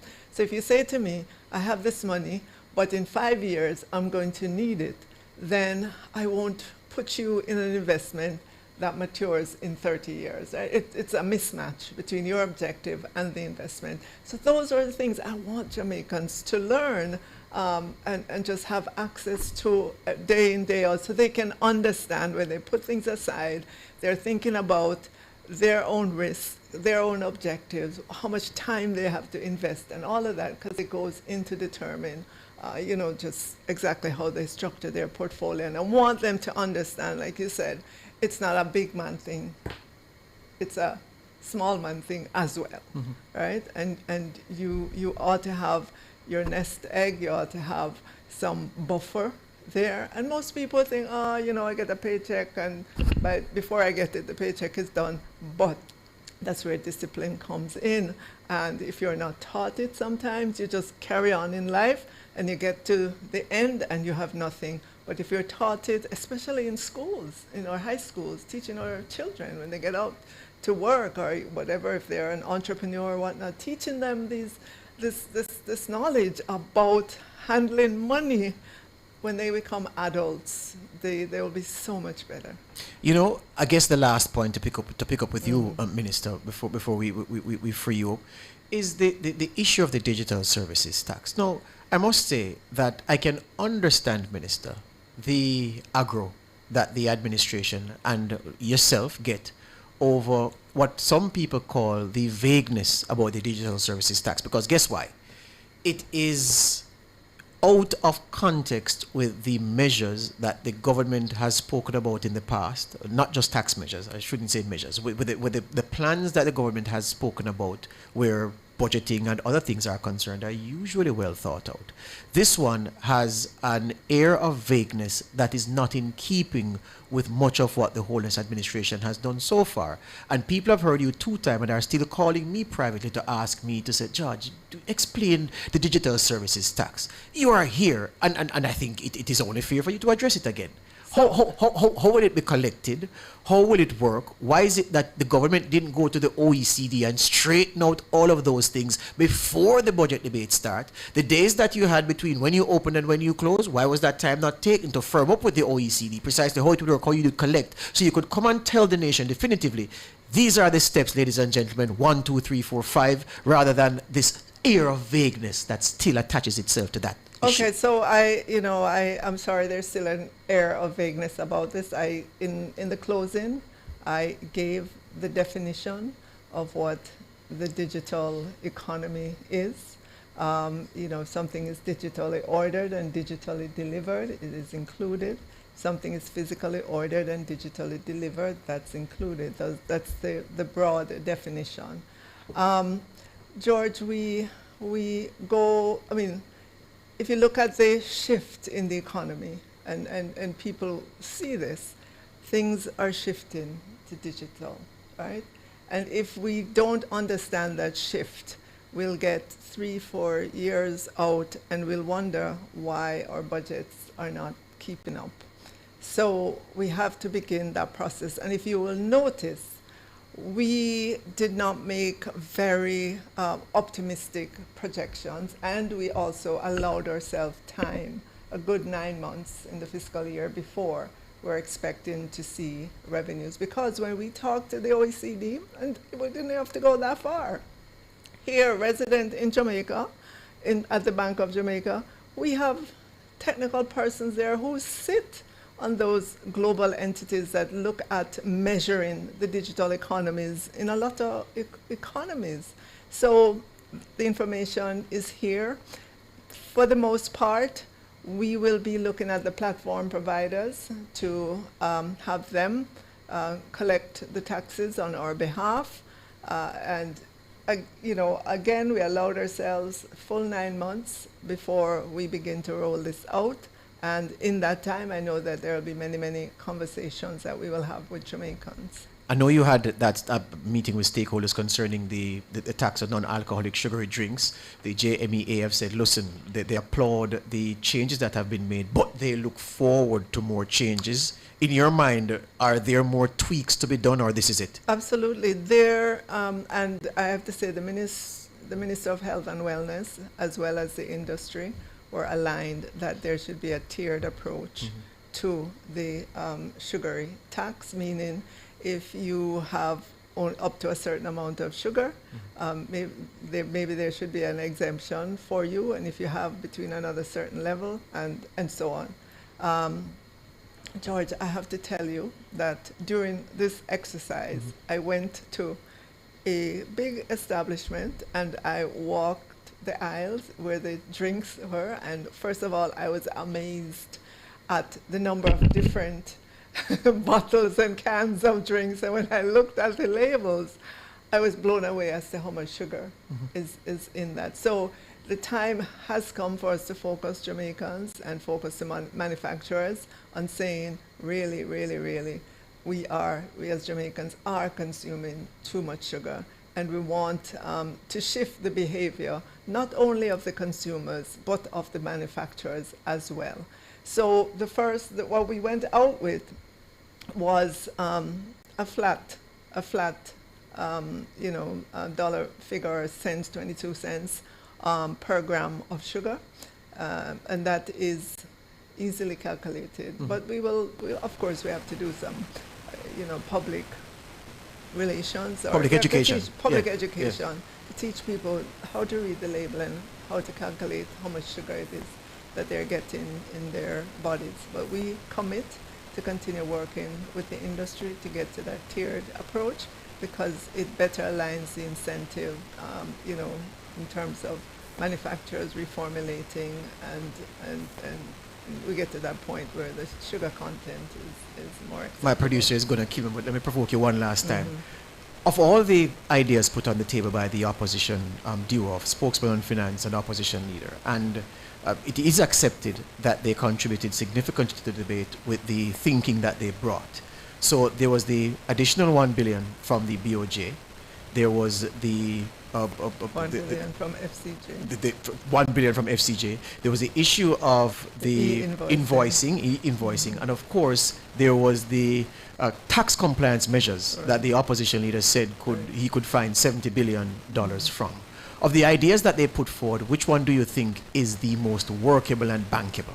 Not for the next fiscal year, but maybe the cycle after. E-invoicing, Yes. and when I stood up, I said it. Yeah. It's a good idea. One that, if you look at where we are in the evolution of the technology at TAJ, we are at that point now where we can consider it, and those steps are in progress. So that for me is it's the obvious one. The nomads, Yes. the digital nomads. Yeah, digital nomads, yes. Right. It's one that I acknowledged as well, but that will need some lead time as well. So those are intermediate ideas, nothing you could put into a budget for this upcoming fiscal year. But the billion from the FCJ and the billion from the BOJ is a no-no. Well, especially BOJ, just because of the arm's length relationship that there should be between the Minister of Finance and the Governor of the Bank of Jamaica. It was put in purposefully to ensure that in moments of distress you don't reach into the Bank of Jamaica and take out money, because it has implications for inflation, just all sorts of things that we don't want to have happen. From FCJ, again, $1 billion, I felt FCJ's focus is on growth. We need growth from every quarter, so maybe you shouldn't take it from there either, but I wasn't trying to make the case for the opposition. Yeah, and last, react for me to the finding, the publication by Statin, economic contraction, 7% in the last quarter of 2025, when the numbers suggested 11% contraction. 11%. So bad, but not as bad as predicted. Absolutely, not as bad as predicted, and that's why the projection for growth in this year does not look so bad at all. When I put it up, I know people had, they had comments whether or not that was realistic, but they see now that in the worst quarter of the year of 2025, The calendar year. Yeah, the calendar year, it was half of what was first estimated. So we're doing well. I know it's the speed with which we mobilized that helped the situation, because we were able to put our hands on funds right away, send persons out to go clear the roads so people could begin moving around. Lots of help came in from our international partners or diaspora in terms of food items, clothes, what people needed to get up and going again. And just having the financial resources at our fingertips to be able to act in the moment, quickly, swiftly, that made a difference. Thank you for your time, Minister. All the best to you. Thank you. Favour Williams, the Minister of Finance and the Public Service. She says that talks are underway with the unions, but no deal yet. But they are speaking together, and everybody, all parties at the table, understand the playing field that the game is taking place on. After the break, we turn to our analysts to hear their perspective on the budget for the new fiscal year, now that the dust has settled.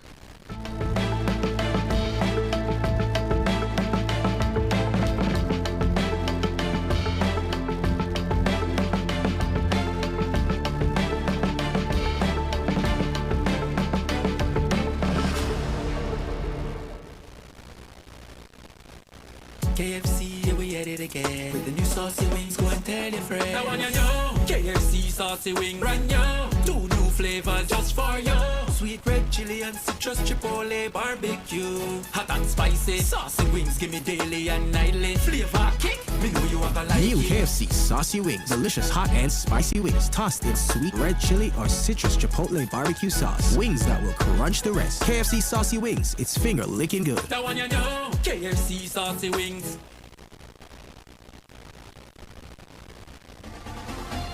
For all your electrical needs, visit ABC Electrical Sales. They stock a wide variety of electrical supplies including plugs, switches, panel boards and conduits, plus energy-saving fixtures.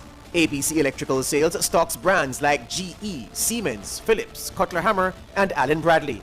They also offer free island-wide delivery just to suit your needs. Visit them at Shop 8, Hagley Park Plaza, Kingston 10, or call 876-754-3714-5 or 876-754-3825-8. ABC Electrical Sales, for a better choice in the electrical business. Having trouble with termites? Problems with ants, wasps, or rodents? Then contact Alson Pest Control Services today. They cater to all your general pest control and inspection needs, servicing island-wide from residential to commercial spaces. They've got you covered. For more information, call 876-338-6056 or email alson.pest@gmail.com. Alson, the pest control experts you can trust. This station raised me. It gave me a voice. And if Nationwide has ever meant something to you, come on in. Join the Nationwide 90 FM Family Club today on Patreon.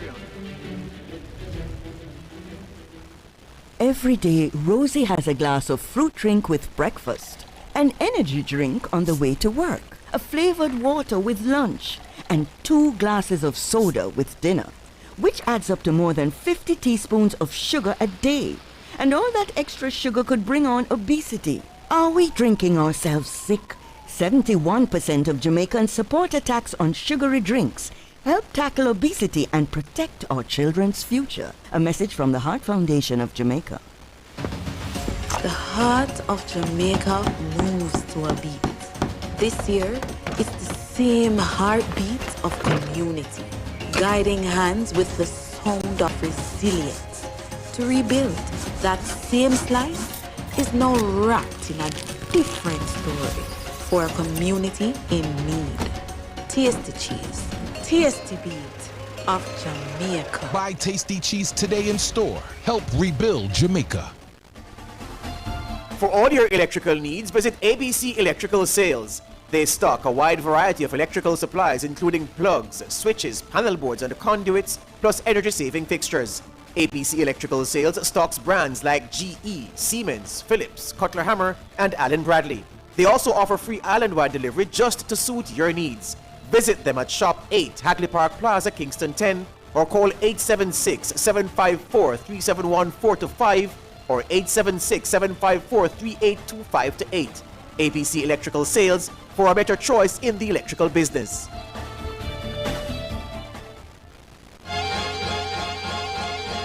If you love the vibes, the laughs, and the real talk, then you're one of us.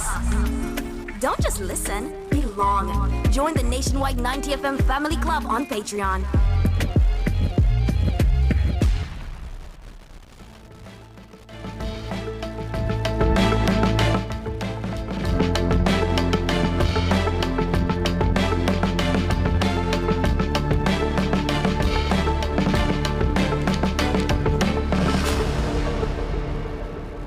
Welcome back to the People's Agenda here on Nationwide 90 FM. It's a Nationwide 90 FM production, and you know, in the way of people who deal with numbers, they always like to talk about tidying up. And so the finance minister came here to do a bit of tidying up where the budget is concerned, the budget debate, the things that were said there. And now we have the experts in various fields giving their perspective on what they heard over the course of the debate and whether they think we are in a good, a decent, or a bad position for the next 12 months, that fiscal year, if what has been said, what has been laid down, is the right way to go, and if the funds earmarked are enough in the right areas to take care of us for the next 12 months. I have with me Keenan Faulkner. He's an economist. He's in studio. Dr. Christian Stokes is a development economist and the chairman and CEO of NCS Enterprises. He is zooming in. And the lady Alison Peart, tax expert and managing director of A. Peart Advisory Services. She is on Zoom as well. Good evening, Alison. Good evening. It's been a minute. Let me tell you. You know, George, you know you're old when time flies. Yes. And it is now end of March. See, I finally zoom in. Finally Can you believe this is March 31st, or we're just old? No, a third of the year is done, you know. Yeah, the year is on a mission to go somewhere. I don't know where, but it's flying fast, Alison. There you go. Anyway, let's not dwell on our age. No, let's not at all. Let's talk about the numbers. Dr. Stokes, are you there? I'm not seeing you yet. Yes, I'm here. Hi, Dr. Christian. Yeah, man. Hi, Christian. Respect. Thank you for coming. And of course, Keenan, the man in studio. Hi, George. All right. You won't mind if I start with the lady, gentlemen. So, Alison, you heard 5 speeches. You heard the finance minister twice. Then you heard Julian Robinson, Mark Golding, and Dr. Andrew Holness, the Prime Minister. And from the totality of what you heard, are we dealing with the right things in the right areas for where the next 12 months is set to take us with Melissa not so far long gone?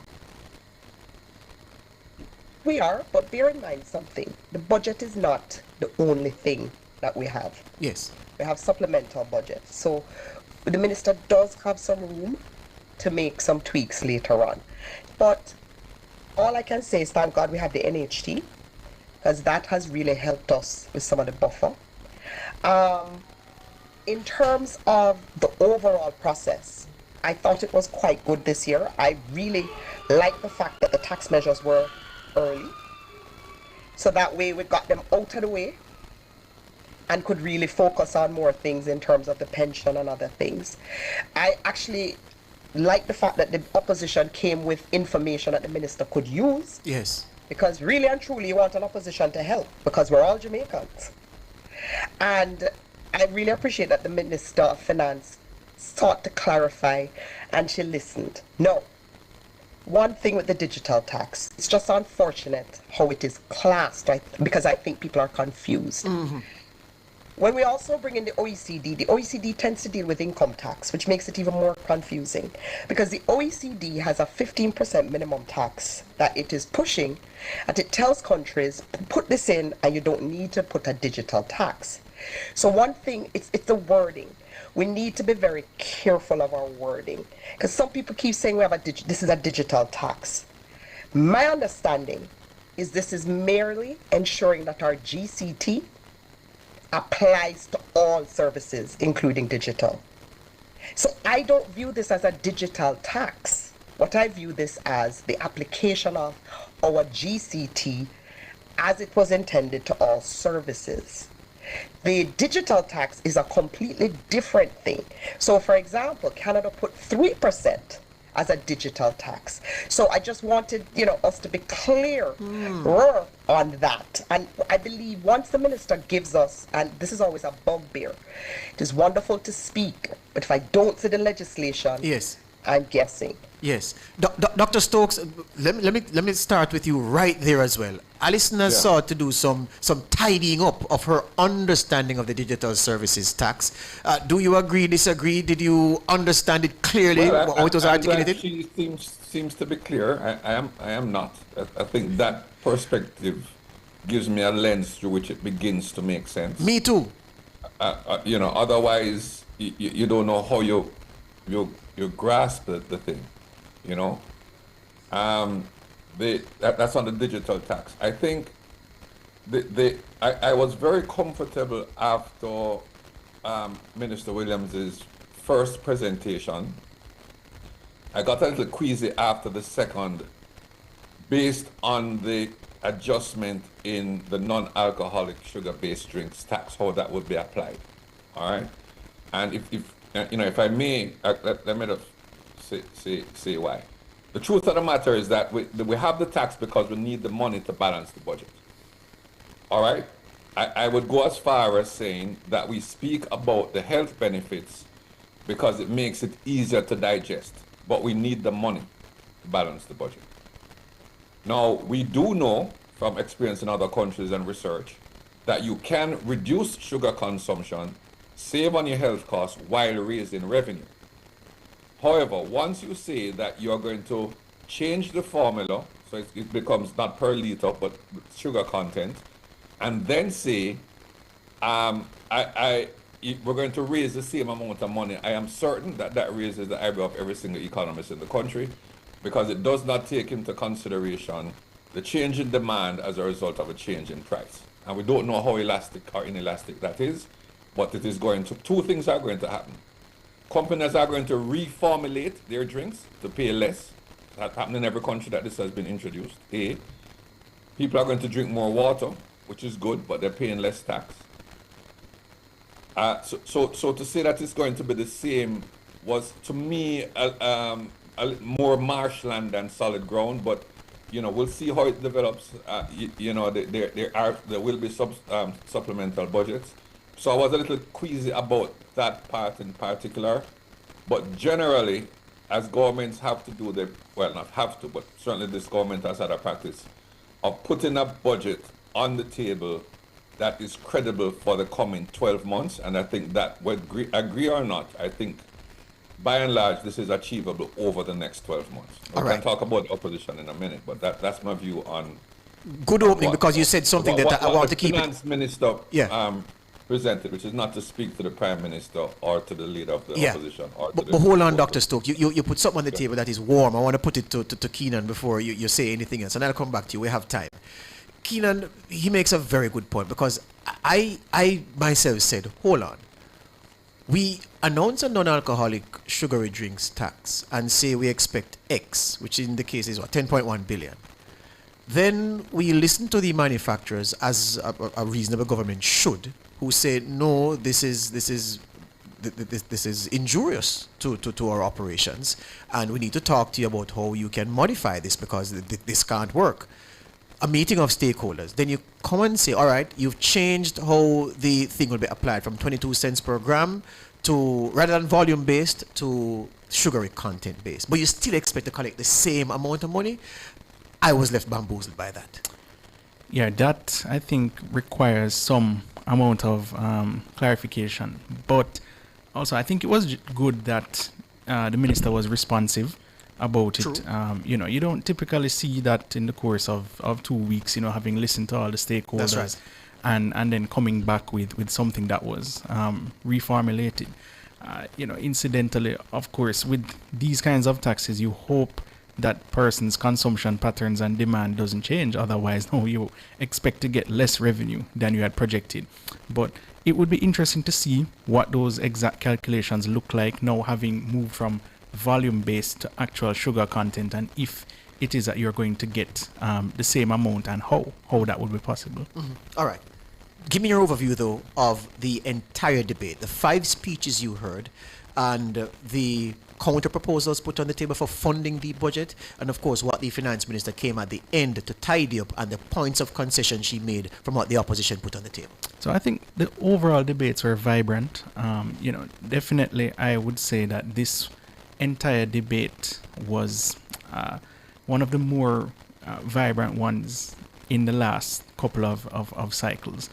And I think it sort of did live up to the expectation overall in the post-Melissa period, just in a practical sense. We know that there is not a lot of fiscal space to play around with. So from the get-go, it shouldn't have been expected that there were going to be a lot of new policy initiatives. A lot of things were either now sort of re-announced, or there were things where the focus is now going to be on implementation or execution, because that is going to be critical. It's not like the government can introduce, the big shiny new stuff apart from in the context of rebuilding, NARA. NARA and everything else associated with it. Right. So overall, the opposition's contribution is not to be discounted either. They were very forceful as well. Some of the suggestions, I think, are worth consideration. The invoicing system itself, we know that maybe you may not be able to get it fully off the ground in a certain period of time, but that doesn't mean that you shouldn't now start in earnest for the medium term. On the general point of compliance, I think I can't say that I can verify what the numbers would have been in terms of what we are able to collect, but it is, not hard to say that we can get a lot more just by strengthening compliance. And we saw that last year as well, when the tax authorities offered an amnesty on penalties, interest and charges, and I think the government raked in about 10 billion with that exercise.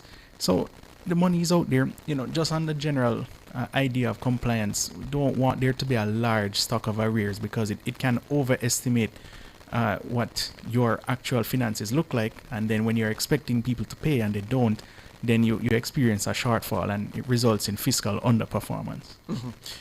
Alison, let me bring it back to you. If you could help us there, because the three of us, myself, Dr. Stokes, Keenan, Faulkner, are wondering, the non-alcoholic sugary tax as announced to yield 10 billion, it comes back looking radically different. It has had work done in the face area and in the chest area and elsewhere, but you're still expected to collect the 10 billion. Do you have any insight on how that could work? Well, let me caveat first of all. I have two learned gentlemen that are economists. I'm an accountant, so I count after the fact. I tend to look back. Based on my understanding of Jamaicans, one of the problems we have is sugar. We love anything sweet. So I know we're trying to be healthier, but the amount of consumption and sweetness, and with the heat that we have, and especially if the cost is not prohibitive, you'd be surprised how much money the government can collect from the sweet things that we put in our bodies.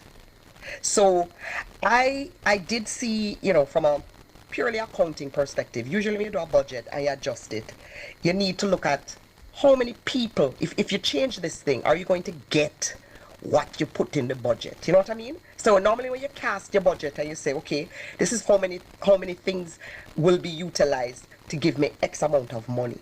If you make it healthier and people are doing healthier choices, then you start to wonder, will I get it? Personally, I'd be surprised if they don't, just because of how much we love sweetness. And I'm saying we, because I'm one of them. I'm sorry, I really need to curb that. So in terms of consumption, one of the things that I would love the Ministry of Health to do better is to get people like myself to consume less sugary drink. I really do think that it's an addiction, that we just love sugar. Hear you on that. So I'm not really going it at the economic way. I hear you. Just telling you. I hear you. I don't know about you, George, if you are that healthy with your water and all Yeah, I drink more coconut water than anything else. So I have nothing to pay, Mrs. Williams. I will be caught. I will tell you straight, they won't catch me. No, they'll not catch me. Dr. Stokes, this year, even the meanest critics, and you know how polarized our politics is, you have a big green army and a big orange army. And even within the ranks of the green army, Dr. Stokes, the reaction to Julian Robinson and Mark Golding's presentations was not as mean as it previously was in other cycles. And you that's an indicator by itself that there was enough substance about them that even their fiercest critics who will defy and oppose everything they say couldn't sink their teeth into anything much. And then other people said, you know what? Yes, both men gave us food for thought and put things on the table that the finance minister was duty bound to at least consider. And she did. And see how even down the line, a budget cycle or two down the line, these things can be implemented. And I want to hear you on what those two gentlemen brought to the debate. Yeah, so you know, I have a small group of economist friends, a very learned gentlemen, that we discuss things from time to time. And I was scratching my head on a number of things, and I kept saying, Chris, that remember, it's politics, it's not economics. You keep trying to make economics, and it's politics, so you're stressing out yourself. All right, so having said that, just keep that as in the backdrop, right? Let me start with the Mr. Mark Golden, leader of the opposition. He has gotten better. Actually, Minister Williams, Mark Golden, and Julia Robinson have get better at presenting year after year. Yes. Let me not say that. They get better at presenting. All right. Mark Golden, I think, did what he needed to do, which a process which started leading into the September elections, which is to redefine what the PNP stands for. That has been lost. It was just you're this and then you change back to this and you come back to that. They're still not on the feet. But his job was not to present a budget, but to really present the party as on the side of the people.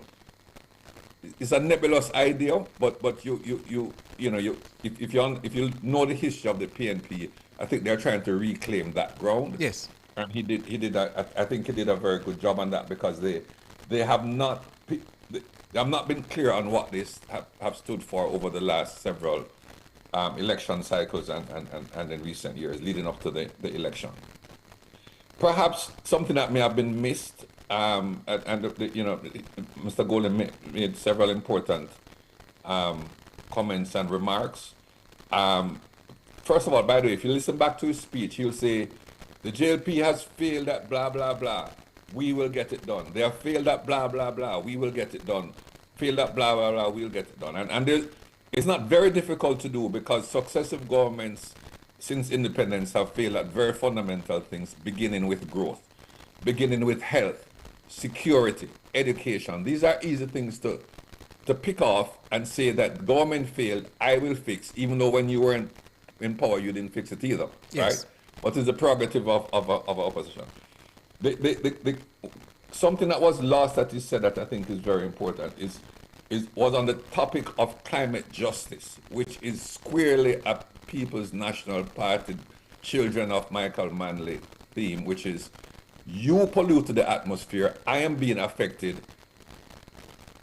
The R word, there needs to be some reparation, some payment for what you have done to me. No, it's not going to happen. That's an opinion. That's not a professional opinion. That's a personal opinion. Right? I don't have any economics behind that. Yes. But I don't think that is going to happen. And you're on the side of the experts who say, first of all, the big polluters are not party to the rules of the ICJ, so that's not going to happen. Yeah. Them grandfather do it, and they're going to say, when I did it, I gave you money, so give me back the money that I gave you, and then I will pay it back this. And George, I don't know where that ends. Yes. Right? You see what we have done with the very clear case of chattel slavery. Yes. The very clear case of chattel slavery.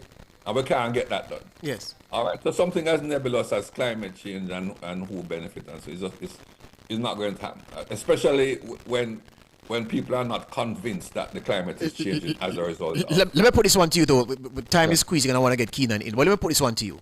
The opposition leader said, based on his rough calculations, 2% of the expenditure budget of 1.4 trillion, he could find, a PNP administration led by him could find out of that 2%, 70 billion in just tax compliance alone, which caused the finance minister to say, well, if you could find 70 billion in tax compliance, why then are you going to take a loan to fill the gap in the budget? It doesn't make sense. Right. It shows you and your opposition spokesman are not coordinating.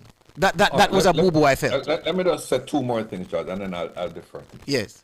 There were several occasions that I think that Minister Williams misrepresented what Mark Golden was saying. Okay. He was speaking about things over the long arc of time, not for Wednesday morning when April 1 come, right? So I have to assume, and that was the sense I got for him, because that could definitely not be in place for this fiscal year. But he mentioned no date, so he made it fair game for her to make the assumption. So that is a problem. Yes. So he exposed his chin and that's right. Chin. Julian, who is, as far as I have understood and heard, is a very intelligent person, did some things which are to me inexplicable. One is he put forward the tax, right, on the electronic receipts, which is a very good idea, which needs to be implemented. But it was obvious the moment it came out of his mouth that wasn't going to generate revenue for 2026, 2027. That's right. Neither is the normal tax. So that's right. Again, when I bring these things up, people say, no. The politics side is that he's showing an alternative to raising tax on the people. Fine. So it's not that it's going to work, but it shows that there's an alternative to raising tax on the people. My final point, George. Even that is a problem for me, and here's why. You can raise tax on the individual through the non-alcoholic sugar drinks, right? But the government said, no, we don't want to raise tax on the individuals. We're going to collect more taxes. Now, Keenan is sitting beside you, and he'll tell you that both have a similar effect of taking money out of people's hands and delivering it to the government. And a case can be made that collecting more tax, which means taking more money out of people's pocket, taking that from companies, is a greater constraint on growth than taking it from individuals.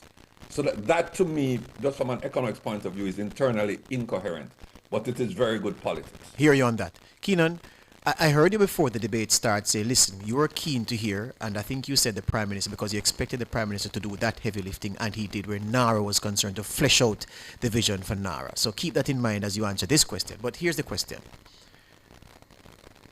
I want to hear you on the criticism from the opposition about the lack of things in the budget to spur growth.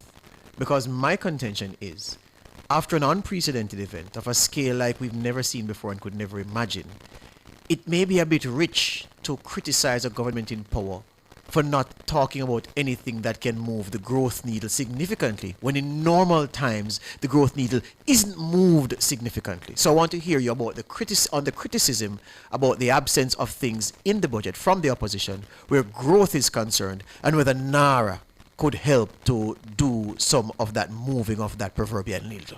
Well, what NARA will do is ensure a post-disaster sort of investment boom. And that is where you expect the growth to come from. But what we expect now, and I think it will be a sort of U-shaped recovery. Mm-hmm. I don't think it will be as sharp as a V-shape. So we saw the decline, the last quarter was 7.1% decline. And it's going to meander a little bit at the bottom before start to get back up to the top. The flat spot will last for a while. Right. And then you start to get back up at the top. And the reason for that is as projects come on stream and as they're completed, not when they're started, but when they're finished and you do it on time and within budget, then start to have that growth effect. I think a fairer criticism might be that you still now have this lull period, because you move up to 3% at the peak, and then you sort of go back to 1 to 2%. We know that will be the case up to 2030. And then perhaps by then, when all of the projects are now completed or they're at an advanced stage, then we start to see another peak of growth, hopefully beyond 3%. Mm-hmm. So that, for me, is where the projections lie right now. But everything depends on how well NARA can execute. So if NARA, not just on the legislative side and what needs to be done there or procurement or things like that, but addressing the fundamental issue about supply. So we've spoken about it with housing, but it also affects other forms of construction, including roads. Yes.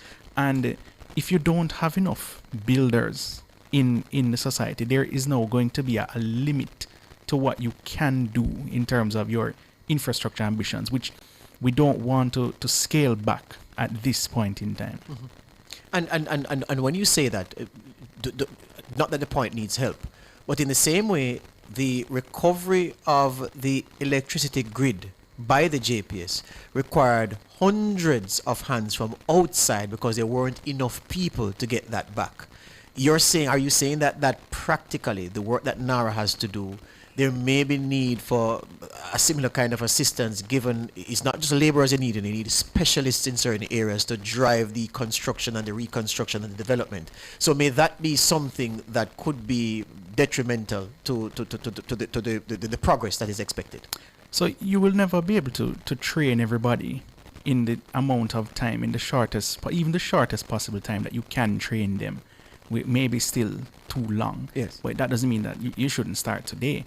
Maybe you might need some very targeted capacity externally, however that might look like, to sort of help the process along. I know that there are plans to train, to develop capacity as the projects advance, but maybe you need some amount of expertise, and that, I think, may now be in the package that was announced from the multilaterals, where the government can sort of tap those external resources to now assist in sort of developing local capacity as well, so that we can accelerate rebuilding. Keen not to talk about imported labor, because the union man is coming on next, so doesn't want to upset him. But the point is made, Keenan. I'm just troubling you. The point is made. Alice, last word before you go. In terms of the package of tax measures and how some people say, boy, it is bad and we're going to feel it. Some people say, no, given the context, it could have been far worse. Your eagle-eyed observation and assessment of the entirety of the taxation measures that are built into this budget for the next fiscal year. I think it could have been worse. You heard me say, thank God for the NHT. Because if it wasn't for the NHT, we'd be in some serious trouble. But I also want to remind everybody, we need to look at government efficiency. We can't just talk about taking money from people. I would love us to start to be in a place where we get bang for our buck. So in terms of compliance, and I heard Dr. Stokes say it, also I want to remind I keep saying it, we're amazing athletes. Every amazing athlete is an amazing business person. Chris Stokes is an example. That's a bobsledder that did things nobody else did. Where we fall down when you talk about capacity, I am not a big fan of bringing in foreign labor because we never seem to get the knowledge transferred to Jamaica. We tend to send it over. What I would love us to do is to get our financial literacy and to get our students trained for the jobs of the future and not the jobs of the past. So two things. This budget could have been worse, but it will be horrible if we don't start to look at government efficiency and getting our labor force to match the jobs of the future. Because Jamaicans are brilliant. If we are good athletes, we can be good economists. Hear you on that. Thank you for that. Dr. Christian Stokes, really appreciate your time as usual, Fred. Alice Appeared, appreciate your time as well. And Keenan, always a pleasure, my friend. Thanks, George. Good. We take a break. We come back with more of the People's Agenda. And of course, I was trying not to say it, but the reggae boys, they didn't do it. And the rum shop, them are going to be full of angry people this evening, cussing and talking about what should have happened. I was there for the Curaçao game at the stadium, and I left that night with a feeling that I haven't shaken yet. And on top of tonight's disappointment, boy, it's a terrible thing. Anyway, break time. Back with more after these.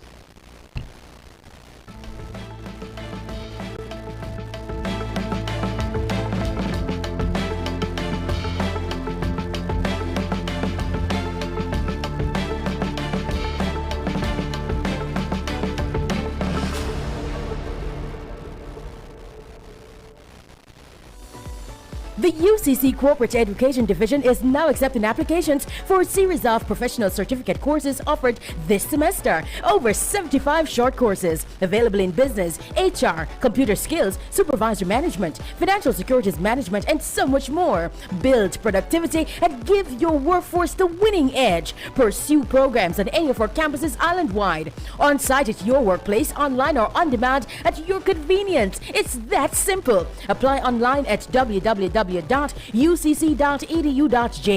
or call 876-906-3214 for further details. UCC, fostering leadership and innovation. It's time for Hot Listings, Nationwide 90 FM's on-air classifieds, made for quick ads and fast results. Need your garments altered? Come to Annie G's. At Annie G, we alter all male and female garments professionally. Call 876-858-7908. That's Annie G's. 876-858-7908. That was Hot Listings on Nationwide 90 FM. Listings start as low as $1,500. Call 876-630-1210 to book yours today. Turn up the heat with Hot Listing, Nationwide 90 FM's new on-air and online classifieds feature. If you have a car for sale, room for rent, or yard sale come up. If you look at work or need stuff. If you provide a service, make it a Hot Listing, Nationwide 90 FM's new on-air and online classified segment. Your listing plays again and again. From morning till evening. You sing it, we play it. You say it once, Jamaica hears it all day, every hour. Contact our sales team now at 876-630-1210 or sales at nationwidenewsnetwork.com. Hot Listings on Nationwide 90 FM, a new revolution in media. For 25 years, NEPA has led Jamaica's charge in environmental protection and sustainable development, shaping the nation's future through smart planning and conservation. Tune in to Cliff Views Online Wednesday, April 1 from 10 a.m. to 1 p.m. Expect exclusive insights from NEPA's leadership on 25 years of impact. Discover the major projects driving national development and what lies ahead. Go inside Jamaica's Environmental and Planning Authority, where permits, protection, and progress meet. So tune in to Cliff Views Online, Wednesday, April 1 from 10 a.m. to 1 p.m. Stream this broadcast live on our YouTube channel at Nationwide 90 FM Live, or keep your stations locked to Nationwide 90 FM, the new revolution in media. This broadcast is brought to you by the National Environment and Planning Agency.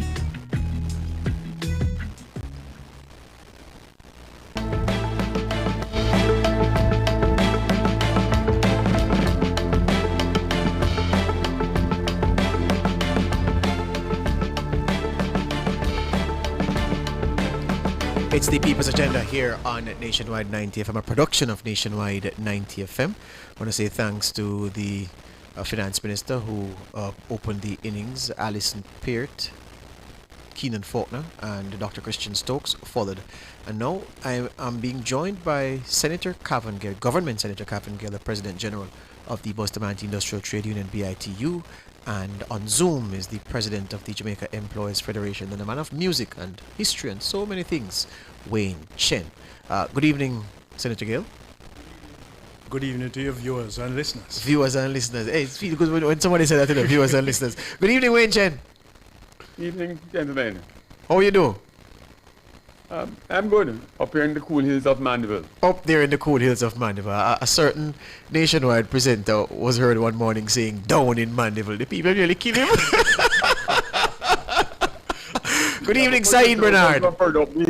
Yes, good evening, Saeed Bernard. He'll never make that mistake as long as he lives. Anyway, gentlemen, let me start with the union man in the studio here. Senator Gale, the budget debate is history. You would have taken a keen interest, not least because you and your constituents want to know what shape the finances are in as you engage in these very important talks with the government about the next wage cycle and the wage increases and, of course, the attendant things that come along with improved terms regarding your employment. What did you hear that satisfies you, if anything, about the next fiscal year where your workers, the workers you represent, are concerned? Well, let me start first with, concerns before the budget. Because as far back as November or December of last year, workers would have been concerned what kind of budget to expect. And they were expecting worse, coming out of a catastrophic event like Melissa. So there was great anxiety among the workforce. But then that would have changed in terms of the outcome of the budget. People believe that there are going to be a kind of budget that would be taking things away from the workers, more demand in terms of taxes for the workers. But then the good thing is that that never came about. It is a budget crafted at the right time to create that level of sustainability, recovery, and future planning for Jamaica. And I twinned it because the Prime Minister, in terms of his theme, building Jamaica forward, yes, it is coming at the right time, creating that new move, that impetus towards structural development, the creation of jobs, looking in terms of development into the communities, giving hindsight and a future horizon as to what a Jamaica would look like coming out of the event. So it is more forward planning in nature, more on sustainability and protecting the country and its citizens and its workers. So it's much more than what workers would have anticipated. So if it is that we don't want to say that it's a feel-good budget, because any budget with any even $1 of taxation, people are going to have a problem.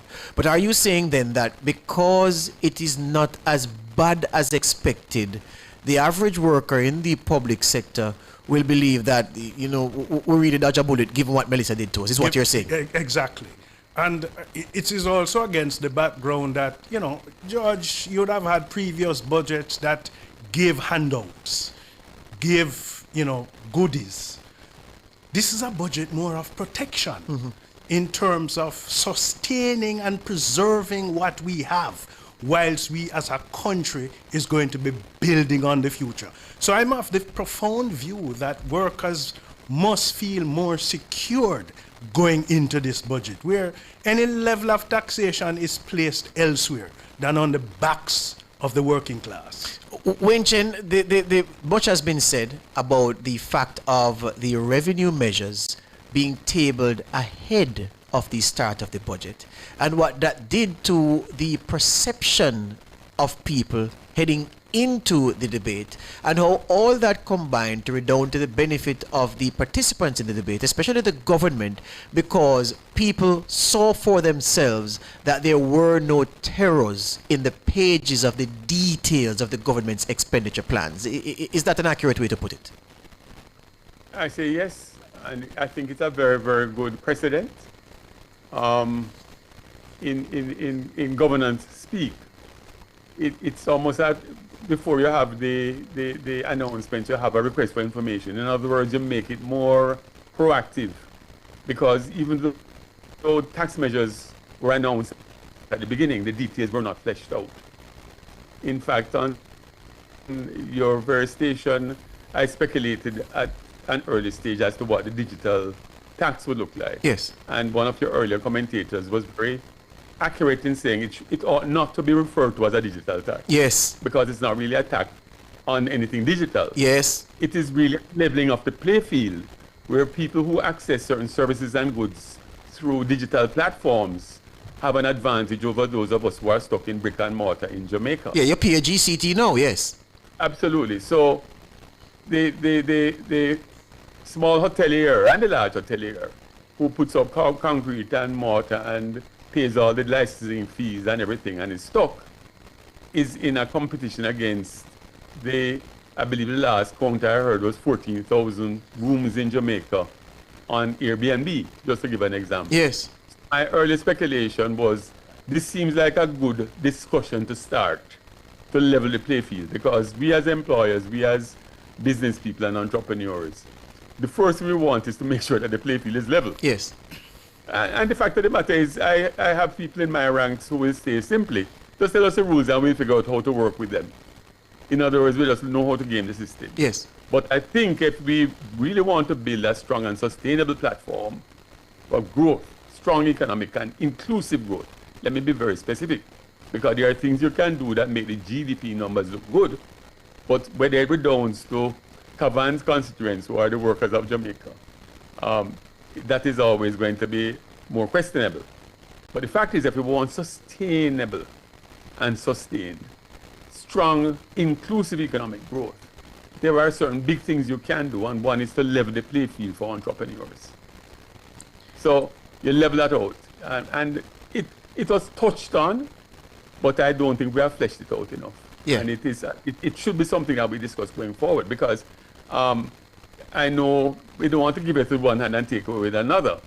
I mean, the minister's predecessor announced the raising of the limit from $50 to $100 but that was more, not so much, and I'm going to take the politics out of the budget presentations and just deal with the street economics. Yes.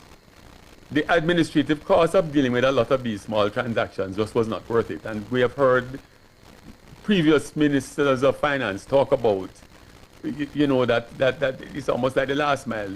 The cost to cover that last, try to mop up every dollar out there is not worth it. And in fact, there's nothing wrong with giving it back. No, of course, as I say, entrepreneurs, the bigger operators are going to game the system, break up transactions. This is not new. Mm-hmm. This has been happening from the days from Cabanos Boy when we had ICIs, and you would have big merchants pay ICIs. That's the informal. For those who are not... Informal commercial importers for the young ones out there. The informal commercial importers were a special class to allow the small merchant, higglers, but as they got bigger, and bigger merchants who were dodging the tax would just hire people to become ICIs to get that benefit. So this is something from I was a boy that we game the system. Whenever, the late Ralph Thompson called it the romanticization in Jamaica of smallness. Yes. In other words, we're always looking out for the small person. Yes. So there was an incentive to remain small. And fragmentation even in government, because contracts to be approved, they broke up the contract to stay under the threshold. Yeah, it happens. Absolutely. And it's not a Jamaican only phenomenon. Yes. In fact, Mexico only started strong economic growth in the late 1980s, early 1990s, when they got rid of all these exemptions and all these set-asides and all of these things. And we so love the poor in Jamaica that we create more of them. And that is how we have tended to operate, whether advertently or inadvertently. It makes for good politics, but oftentimes makes for terrible economics. Terrible economics. So we are always looking out for what is the overall thrust. Yes. Now, I would give the budget a good grade, and the quality of the debates and the suggestions a good grade, perhaps a B, given the fact that we have come out of the most devastating natural catastrophe in our lifetime. And I wouldn't say I know nothing, but the recovery has been much, much better than anyone could have predicted. Yeah, I want to come back to the spirit of, I don't know if I'm overegging the pudding by calling it bonhomie in the debate, but I'll come back to that, Wayne Chen. Kavan, let me go to something straight that is bubbling under the surface, because you and your colleagues at the JCTU are negotiating with the government about a new deal for your workers. And one of the things we hear consistently is that, listen, this decision with the motor vehicle, the GCT and the SCT on imported vehicles, it's a wrong move. It hurts the workers at this time. The yield from it is not so significant that the government must take it, give it back, and then finish off by treating us fairly where the wage increase is concerned. As a union boss, what is your position on the arrangement regarding the concessions and the tax changes that the government has announced? So let me go to the negotiations, since you have gone there.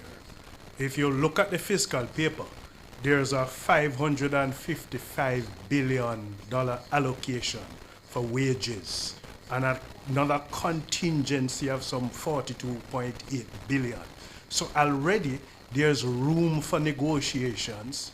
There's the preservation of that funding to pay the wage increases, and contingency that gives a kind of freedom that if there is anything else in the negotiations, it can be dealt with. The discourse in relation to this duty concession, the workers feel that it is part of their terms and conditions of employment. It wasn't negotiated, but it's a benefit that has been preserved over many years. What has changed in terms of the proposal is the added dimension of GCT in terms of its application. Yes. Now, in the negotiations, one of the things I would have asked for is for a breakout to understand exactly what is the impact, what is the net value of this change. Because before we start to interrogate it, there has to be an explanation in terms of the application. for us to examine the net value of the change Yes. to the negative effect. And then, having understood that, then we start making the counter proposals in relation to it. Now, what I must tell your listeners and viewers is that as far back as 2019, there would have been a submission by the former Minister of Finance to remove it. I remember that. And we would have rejected that move. Yes. Now this is an application as to how to treat it with the GCT. I want to look at the net value of it, yes, and to understand it clearly. There have been a submission also in that, notwithstanding the fact that you are proposing this as a revenue measure, the workers would have to apply and utilize the benefit for you to make that target. So it is a question of a probability. Yes. Now, do you hang a probability to a significant change in this regard? Those are some of the things that we would have to examine. And Yes. what the trade unions have said at the meeting, at the negotiations, is that bring your tax expert. Let's examine it and let us see how it's going to work based on your proposal. And at that stage, having analyzed it, then we can continue the discussions around it. Yeah. So, Winchell, let's pick up that point after that intervention from the union man. The contributions from the opposition and then the Prime Minister's presentation had to be lengthy because there's so much for him to lay out on the table. And then the Finance Minister's two speeches. You get the sense that this was, even though there was politics involved, heavy, especially from the opposition side, as you would expect from an opposition party, especially so close after a general election, which they fought valiantly but still lost. But you got the sense that nobody in the debate was under any illusion that the country is in a hole. And so you heard solutions, you heard approaches, maybe some things not precise, but it was a debate for the thinking people, is what I get most Jamaicans to be saying. Do you agree with that? Yes, I do. At one stage, I preempted some criticisms of Favell Williams' style and said people mustn't go for put aside the performative aspects of ministerial presentations and look to the substance. And there was a lot of substance in all the presentations and really good suggestions. I want to pick up the point you left Cavan with earlier, and that is the big challenge for any Minister of Finance coming up, and that is the anticipated increases in public sector wages. From where I sit, we have a low productivity crisis in Jamaica. And we are not going to help our dismal productivity figures if we move forward with significant increases in the public sector, because the last round had an impact of dragging along many private sector wages. We have record low unemployment in the country and a tight job market. We have already had an announcement of an increase in the minimum wage, and this is not about minimum wage jobs, because with a tight job market, most people are moving up ahead of minimum wage, but it has an upward push on wages overall. I don't think we have heard enough emphasis on how we are going to lift productivity in Jamaica in a sustainable way. We have heard announcements, and I'm not saying that there isn't some plan somewhere, but it has tended to be a series of discrete, and the DISCRETE, not in the sense of being quiet. Yes. But not joined up. Yes. There's been a long period in Jamaica of a joined up government. We hear a discrete announcement about a push to digital transformation, which is an overarching term, and I use it very carefully. We have seen big infrastructure projects, which I believe, even without a business case or without the numbers, big infrastructure projects like the Montego Bay Perimeter Road, which, for those of us who know the second city, well, the Western capital. Careful, I was going to say that. No, I don't want to vex with me. Yeah, no, second city business, yes. I don't want to tread on any St. Catherine County. Yes. But these, I believe, will have, the economists tend to beat me up on this one.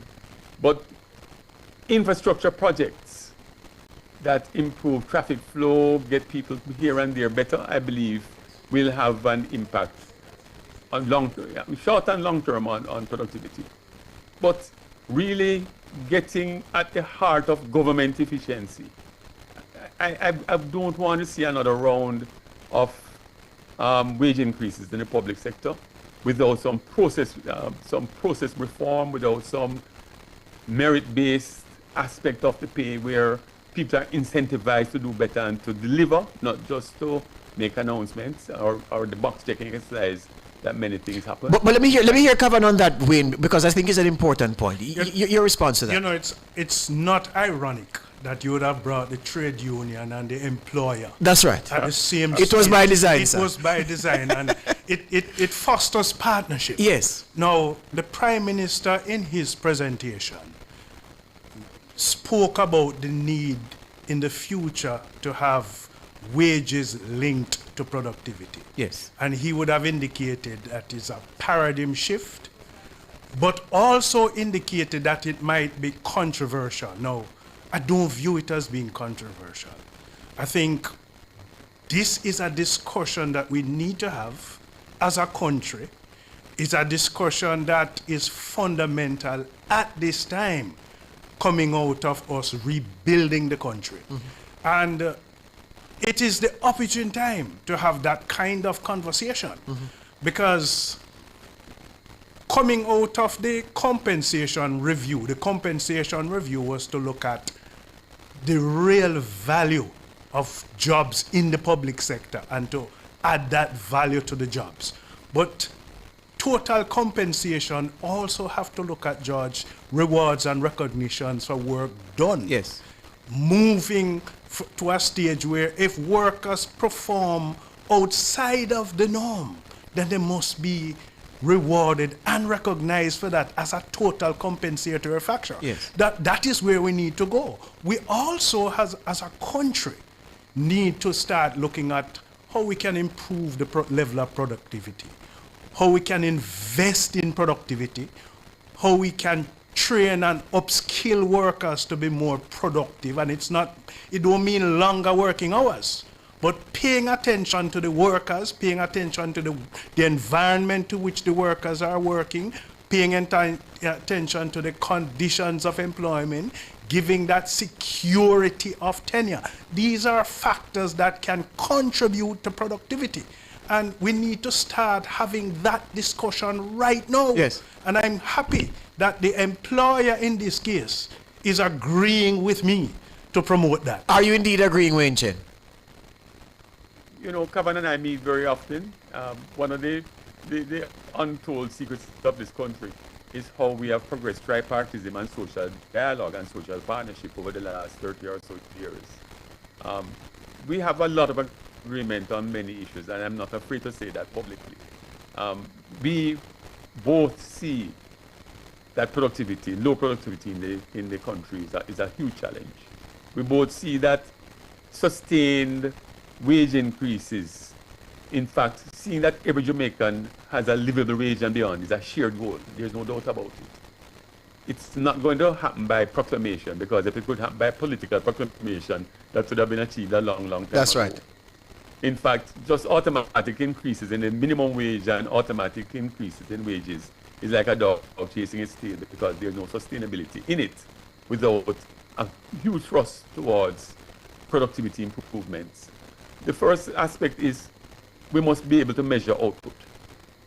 And we have tools nowadays that can do it a lot better than we could 10 years ago, 20 years ago.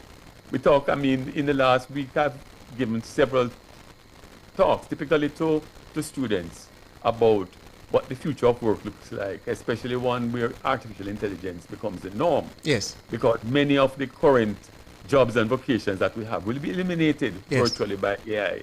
But it also opens up a lot of opportunities. One of the opportunities that it opens up is better measurement tools, for output. Yes. But we have to open our minds because Yes. it's really a mindset issue. It's not Yes. a technology issue. Yes. And We have to be ready for that conversation. yes, my producer. What will government look like? My producer wants to open my mind with a conk, gentlemen, so I have to move fast. I'm at the end. Kavan, last word from you based on the budget presented and the negotiations that you're entering into now on behalf of your workers, and how you feel the spending plans for the new fiscal year leaves your constituents poised. So let's deal with the spending plans. The spending plans is about, accelerating the economy, creating growth in the economy. The role of NARA is going to be very pivotal in that, in terms of, the kind of support NARA. But we may need foreign workers, Well, if you have gone there, you see, Jamaica is no longer operating with any boundaries or borders. We are competing with the global space. And if it requires us, with a careful evaluation of the need of those foreign workers, to bringing in that skills knowledge and to be able to transfer that knowledge to the workforce and to continue to upskill, it is something that we must not be afraid of. We have done it before. We did it in the 60s when there was an economic boom, and when we must not be adverse to doing it again. This budget is for sustainability. This budget is to take us within the next 12 months, and we just have to create that level of productivity for the proper execution of the budget. A budget can be a well-laid plan, but implementation and execution of the budget is going to be very, very critical. And I'm of the view that we must have the level of transparency and evaluation during the next 12 months to see where we are, determine what else we may need to do for the proper execution of this budget. But I think we have the administration that is well poised to lead this budget. I hear you on that. Wayne Chen, thank you very much as usual, sir. Always a pleasure. And Kavan Gill, good to see you and good to feel your contribution on the behalf of the listeners and viewers. This is the People's Agenda, one segment to go. Stay with me.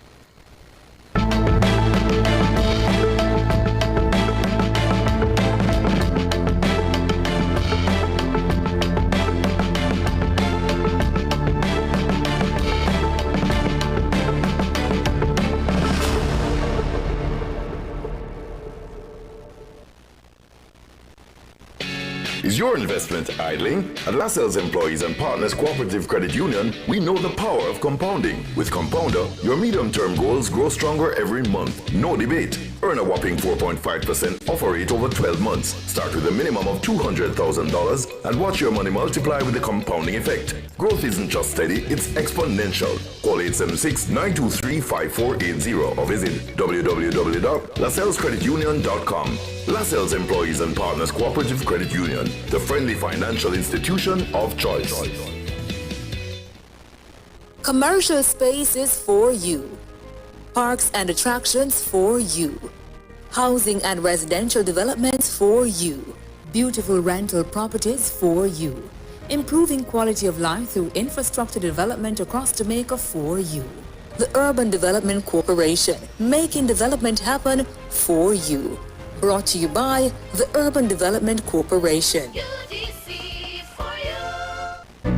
Morning after morning, you've made Nationwide 90 FM part of your routine. So let's take this connection one step closer. Join the Nationwide 90 FM Family Club and be part of it officially on Patreon. Family.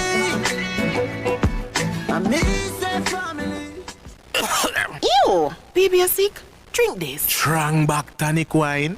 Oh, baby, you look like you want to sort out. You think that's all Trangback good for? This delicious tonic wine has natural ingredients like Busy, Medina, Moringa, and more to strengthen your body so you can fight off anything, including viruses, where it sound like you catch. Available island-wide, all foreign. Order at 876-788-9803 or IG at TrangbackTW. Trangback. Straighten your back for make the attack.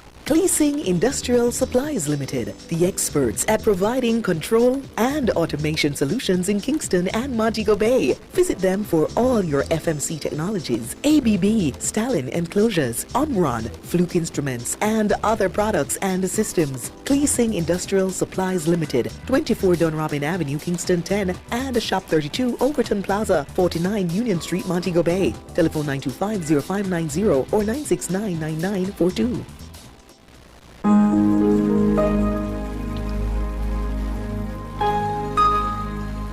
Hi there. Here's some good news for these trying times. Quote, "By God's word, I can see where I'm going. They throw a beam of light on my dark path." Unquote. Psalm 119, verse 105. Listen for God's Word weekdays at 5:45 a.m. and 12:55 p.m. through Oasis. Stop by for a refreshing drink and share a God perspective for the day.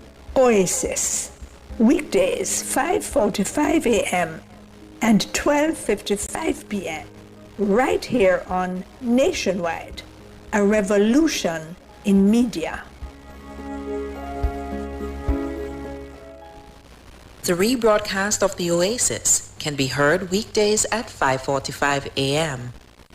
For 25 years, NEPA has led Jamaica's charge in environmental protection and sustainable development, shaping the nation's future through smart planning and conservation. Tune in to Cliffviews Online Wednesday, April 1 from 10 a.m. to 1 p.m. Expect exclusive insights from NEPA's leadership on 25 years of impact.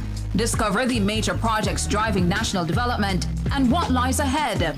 Go inside Jamaica's Environmental and Planning Authority, where permits, protection, and progress meet. So tune in to Cliffviews Online, Wednesday, April 1 from 10 a.m. to 1 p.m. Stream this broadcast live on our YouTube channel at Nationwide 90 FM Live, or keep your stations locked to Nationwide 90 FM, the new revolution in media. This broadcast is brought to you by the National Environment and Planning Agency.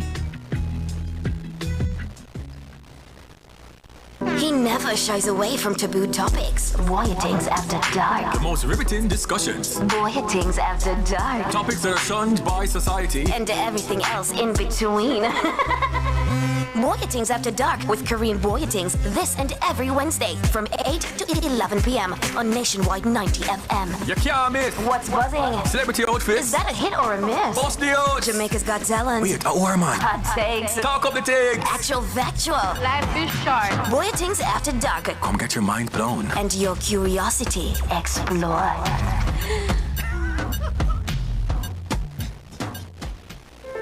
As we grow older, there are many challenges that we have to confront, but these years can represent the best in our lives. Coming of Age during Nationwide This Morning on Thursdays explores issues persons 50 and over confront. It also provides expert opinions on how we can improve the quality of our lives as we get older. That's Coming of Age, this and every Thursday during Nationwide This Morning at 6:51 a.m.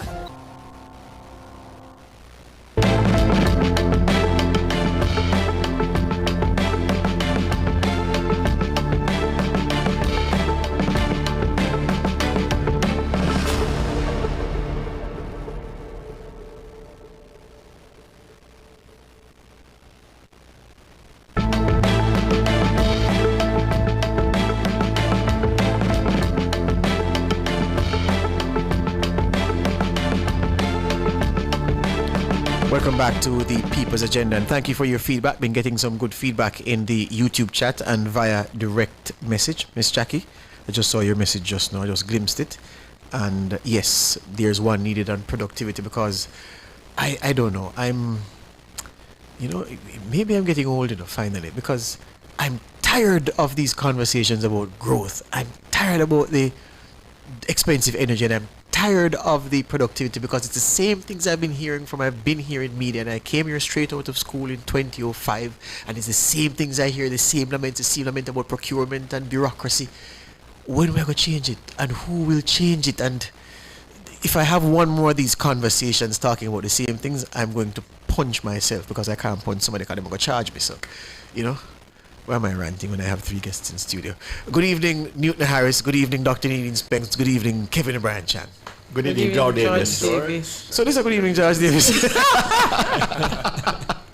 Thank you very much. Before I come to the 3 of you, let me acknowledge the kind support of our sponsors, Tomo Vibes, distributors of Trangbach Trangbach Premium. Trangbach, yeah, just like what Jamaicans say, Trangbach, yeah? And then also acknowledge LaSalle's Employees and Partners Cooperative Credit Union. Really appreciate your kind support and whatever we can do to advance the business that you do, we are more than happy to do so. So Tomo Vibes, distributors of Trangbach Premium and LaSalle's Employees and Partners Cooperative Credit Union. Let's get cracking then, because Dr. Spence, you were heard to credit the contribution of the opposition leader. You said it was something that he appeared to prepare for and put work in. The implication of that is that there maybe have been previous budget speeches where it didn't look as if that happened, but that's fine. Taken together, both himself and the opposition spokesman on finance, I certainly felt that there was an attempt to reason with the Jamaican people, to connect with the realities, and not just over-egg the punch with a lot of politics, but to present practical solutions to give the finance minister and the government food for thought. And I'm sure you think they delivered on that score. I think they did. I think, to be fair, both gentlemen had done their research. I think following last year's reception and the way Jamaicans responded to what they felt was not a well thought out, well researched, properly located presentation, clearly this year they came with better specs, and I think more appreciation for the fact that they better be careful, because people were going to take it line by line and match it against what they thought was the reality, one, and 2, what they thought was the government's presentation. So I think they were much more measured this year. I think they were much more aware of the fact that if you went too far out, you were going to be brought back in, and not in a nice way. But I also think that the leader of the opposition threw some heavy punches at the beginning of his presentation. Yes. And you could see clearly that he was making a statement for hardcore supporters of his party. Yes. You could see that he was staking his claim to the leadership of the party. And I don't know that that was necessarily a statement for all Jamaicans. Yes. But it made you recognize that he was delivering some statements, some messages, and for some people who perhaps doubt his legitimacy and his claim to that position as leadership of the party. And reasonably, you couldn't criticize him for doing that, for delivering a party message to a national audience at the start, because guess what? This was the moment. This is the first time since September 3 that he had the nation's attention. So why not do it here? Quite apt, I think. I think it was appropriate. Yeah. And I think that given the PNP's turnout, how they did in the last election, yes, he couldn't have let that moment pass. Absolutely. Kevin, the budget of 5 speeches, 2 by the finance minister and 3 by Golding, Holness and Robinson, taken together, did you hear enough to engage the audience and to give people an idea of where the government is going, what other steps it could have taken, and to perhaps satisfy some that there is a plan to take us out of this Melissa-created hole? Well, to be honest, George, the public, they got set up by the government in the terms of taxes are coming, not taxes are coming. Everybody was saying that. And when the taxes came, the people not feeling it. In other words, the taxes are so hidden. There are things that the people can't connect directly to. So I think most people take away from the budget towards, well, it's not as bad as I thought. The sugar tax, surely is a good thing to have less sugar. But I want to go back to what you were saying. You're tired of hearing about procurement issues. Yes, and productivity and cheap and expensive energy and cheap energy and growth. What I used to be tired of hearing about is the high crime, the high unemployment, and the high debt. I was expecting you to say that. And the police brutality. Yes. So my point is, these things we thought were intractable. Yes. Couldn't be corrected. Couldn't be corrected. We said, no, the crime will never go down. The unemployment will never go down. The high debt will never go down. They've come down by tackling the root and branch causes. So look at the productivity. We all know what the problem is. The poor education system. And more specifically, the boys. Jamaica is the only country in the world with a significantly higher literacy rate among women than men. Only country that has a 10% gap. So clearly we have to also go root and branch with those. Listen, I'm going to use my words and people can take it. Andrew Holness has worked miracles on crime, unemployment, and debt. Why can't he work miracles on this one you just mentioned a while ago? And the education, if we tackle root and branch of education, there's no reason we cannot see similar results as we saw with unemployment. You know, the procurement one is just a matter of political will, because a few years ago, Dr. Nigel Clark came out with a plan, and the PNP started to shred it.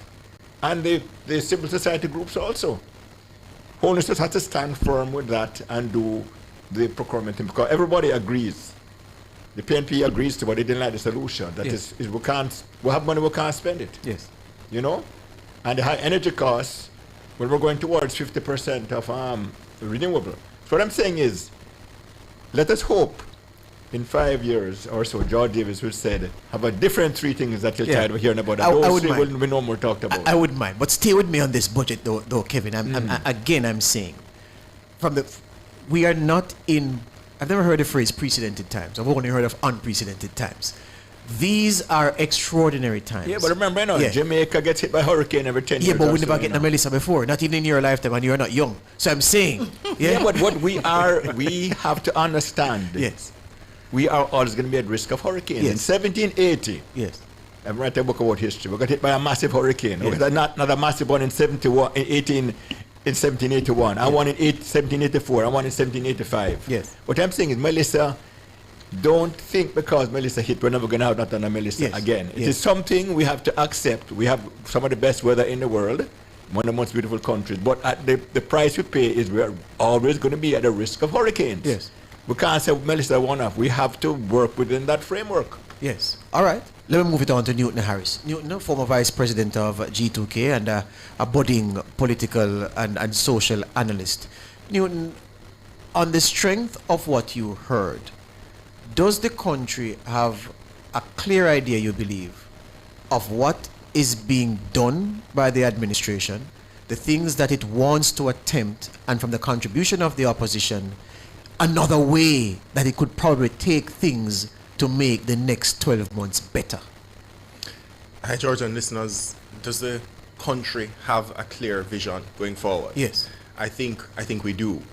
I think the trajectory that has been set is built on a particular platform. And if I could just speak a little bit about the platform, which is some of the best figures we're looking at for the pillars of what the economy rests on. We're talking about the lowest unemployment in Jamaica's history. We're talking about the lowest rates of poverty. We're talking about a platform that the government has said is stable and strong.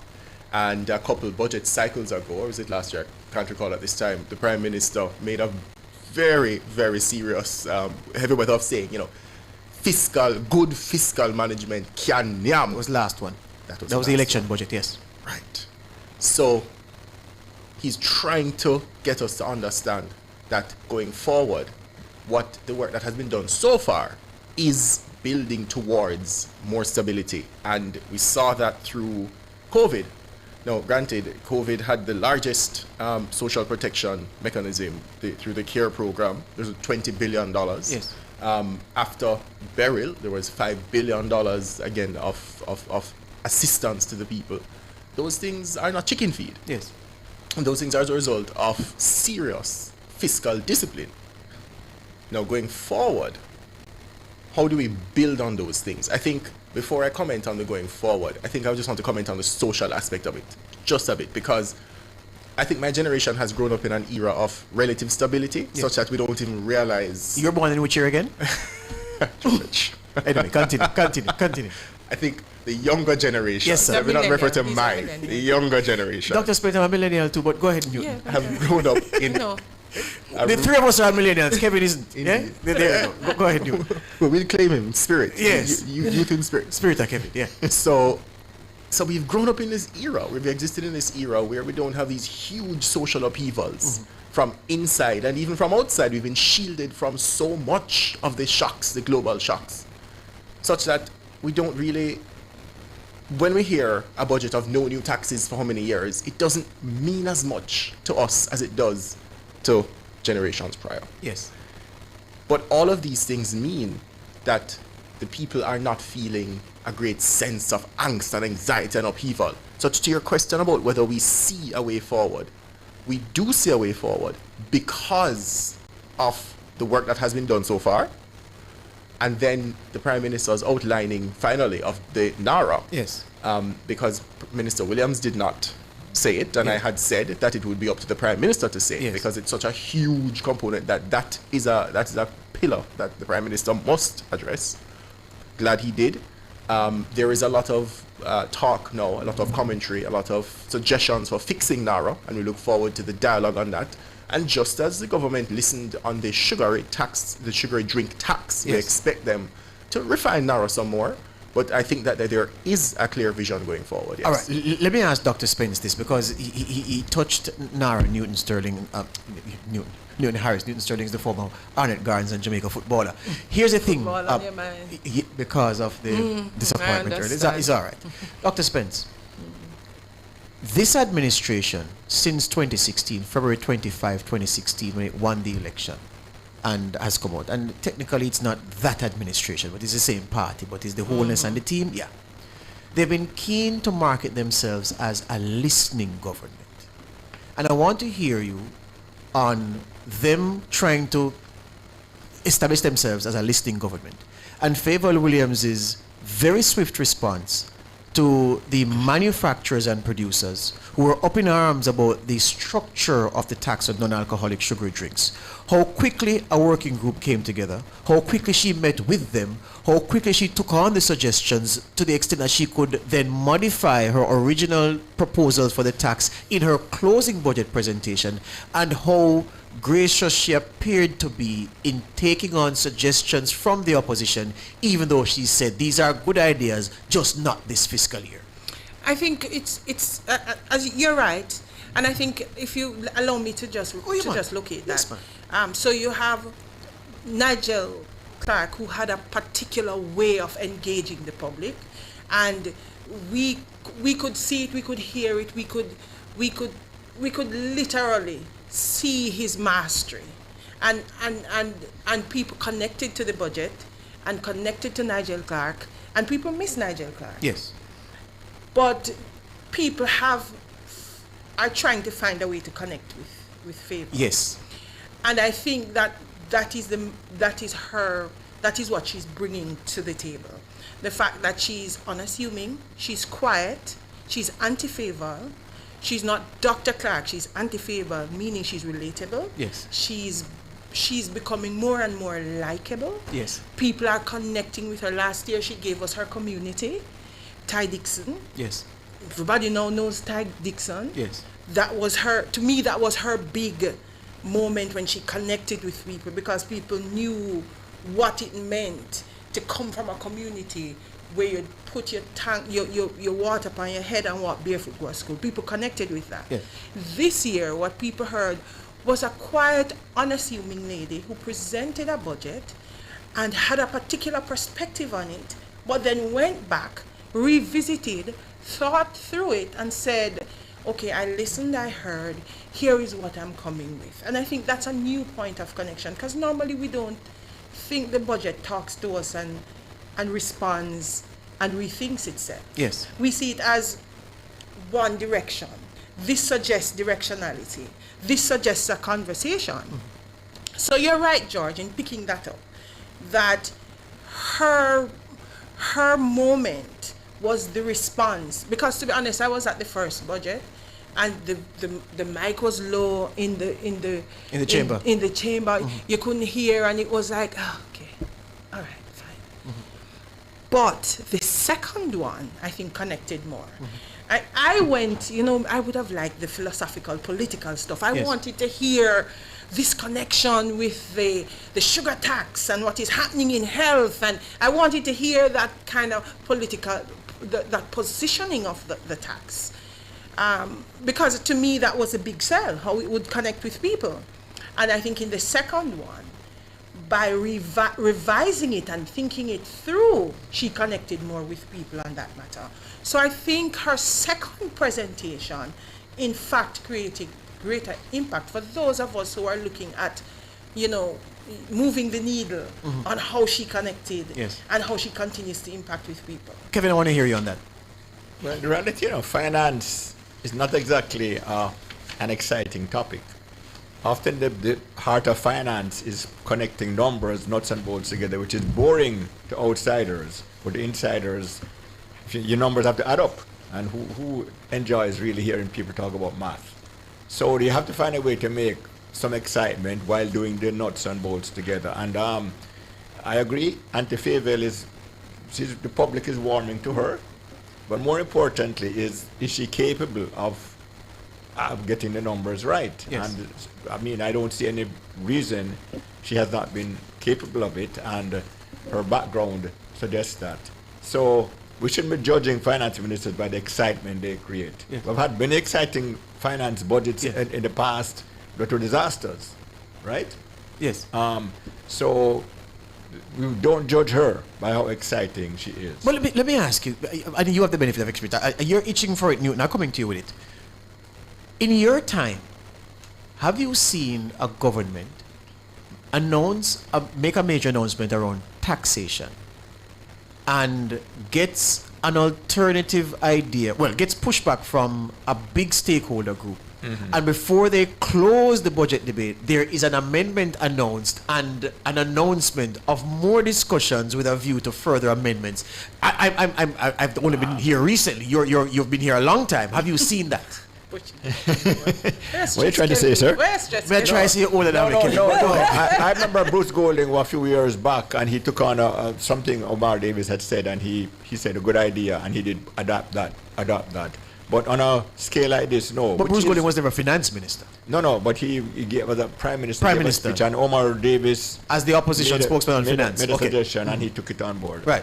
So no, you're right. But it goes to show that, listen, we have to understand that Newton made that thing. Jamaica is remarkably stable enough. And why? Because we listen. We talk a lot, but you find we have conversations about everything, but they seem pointless. But eventually we come to a point, everybody agrees on something. Wayne Chen is always saying it, that we have a remarkable tripartite. I keep telling him he needs to talk more about it. Yes, he said it today. And he needs to expand on it, because it's the core of why Jamaica has no new demonstrations and revolutions.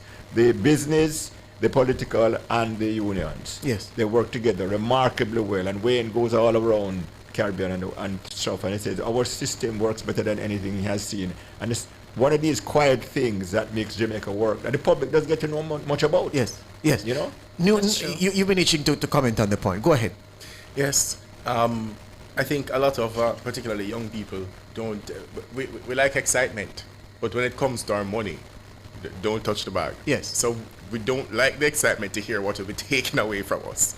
But I think it was very measured, how the revenue measures this year were introduced. I think it was a master stroke. I think it took away all the bad excitement. And I really think that Minister Williams is growing into her abilities as an excellent communicator. We know the Prime Minister was professorial, excellent, amazing.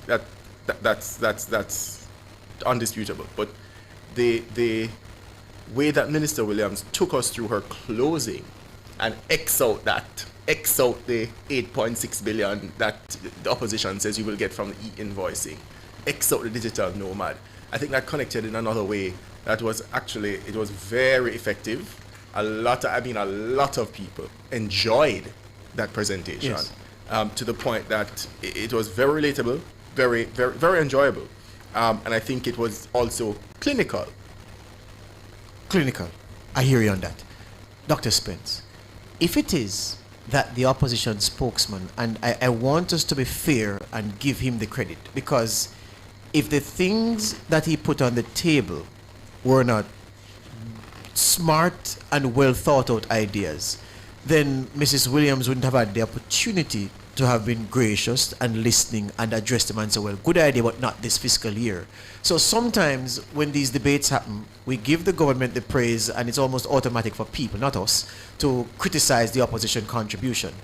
But even though there was perhaps imprecision in some of the ideas put forward, one can't fault that these things that the opposition put up as an alternative, perhaps except the taxation, Julian's tax package, it showed enterprise in thinking, and it shows someone wanting to make a positive impression, not just with party faithful, but with Jamaica, is my understanding. And I want to hear you on that. Yeah, I think one of the things from the PNP's term in office, one of the things we've become accustomed to with Julian, is that this is a bright man and that he thinks. Yes. And I think the fact that He's a champion. he's Minister of Finance tells us that his party thinks this of him too. Yes. And there was a point when people even thought that he should have become the next leader of the PNP. Yes. And we know that he is of the intellectual stock, that he can deliver a sound counter budget. And I think that was his responsibility. I think the PNP's role in this thing is to present an alternative, and I heard somebody say it earlier, present an alternative and then have the government respond. Yes. Now you put out your argument. If the government chooses to respond, it's there. It's part of what they have to do. Yes. They are obligated to respond. It's a debate, and they're obligated to put forward alternatives. They have to shoot down what the opposition has put forward to show that they present the right prescription. They have the right solution. And so that dance, that I put my ideas, you meander, push it down, whatever you want to do, I think that is a part of the process. And I think, so the opposition did what it was supposed to do. Yeah. It was supposed to put forward some ideas that the government needed to think through. Yes. The government thought through, yes, and said, no, we wouldn't do it this way because of these things. Yes. Now it's for me and you to listen and say, do we think that argument makes sense? That's right. Yeah? Because somebody might listen to it and say, I still hold on to Julian's argument. Yes. But what I like about it is that we are being brought into and I don't know if it's from where I am sitting, but I feel as if people are being brought into the process more and more, where people can now listen to it and say, I don't like that. And regardless of whether or not Favour presented a suitable alternative or whether she struck down Julian's argument, it's still a matter of interpretation. And some people might still not agree with it, right? But now you get the idea that we are delving into some critical, crucial conversations, Yes, about this thing called Jamaica's From a big picture point of view, Yes. I don't think many countries could have had a better budget debate than Jamaica had. The opposition and government were listening to each other, and remember the hot part Holness came out with, and the laughter. How many countries in the world have as much laughter in Parliament as Yes. ours? Jamaica's political system, right, is as healthy as any country in the world. Yes. We must be proud of that. And we have style and we have substance. So it must make you feel good about the future of the country, I think. Newton, I wanted to come back to you, but my producer says I have to pull the plug. She says not because of whatever, I have to go now. It's 8:10 p.m. Newton Harris, thank you very much. Dr. Nadine Spence, really appreciate your time. And Kevin O'Brien Chang, always a pleasure, sir. Thank you, sir. Excellent. This has been the People's Agenda. I want to say thanks again to Tomo Vibes, distributors of Trangbach Premium, Tomo Vibes. Thank you very much. And LaSalle's Employees and Partners Cooperative Credit Union couldn't have done it without you. LaSalle's Employees and Partners Cooperative Credit Union and Tomo Vibes, distributors of Trangbach Premium, responsible for our broadcast this evening. Our technical operator, Andrew Glenn Anderson, thank you very much. The the broadcast manager is Jermaine King. The sales team, Janelle Hughes Headley, Joan Shervington, Kimon Smith, Lisa Andrade Thompson, Diana Buchanan, Jada Edwards, Stephen Harker, Billy Vassell, Naturi Powell, and Michael Paul all did very, very good work. Sonia Stewart and Dana Davey did their bit as well on the production side. Nigel Austin was responsible for the graphics. The digital content officer is the man they call Macaroni. Don't know why they call him Daniel Adams. He doesn't answer to Daniel Adams. His name is Macaroni. Big up Daddy Mac.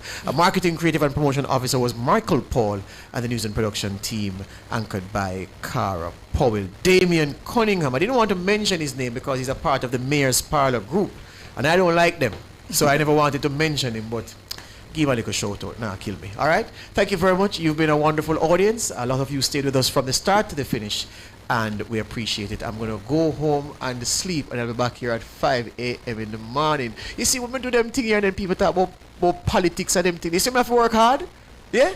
Anyway, good evening.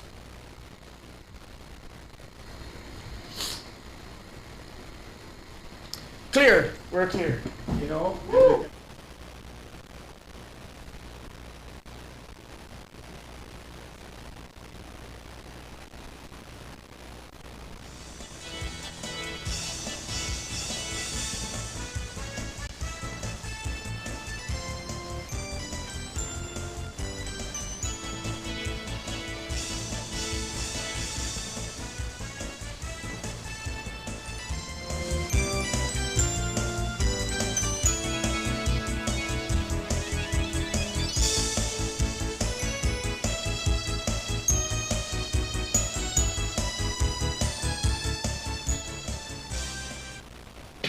Is your investment idling? At LaSalle's Employees and Partners Cooperative Credit Union, we know the power of compounding. With Compounder, your medium-term goals grow stronger every month.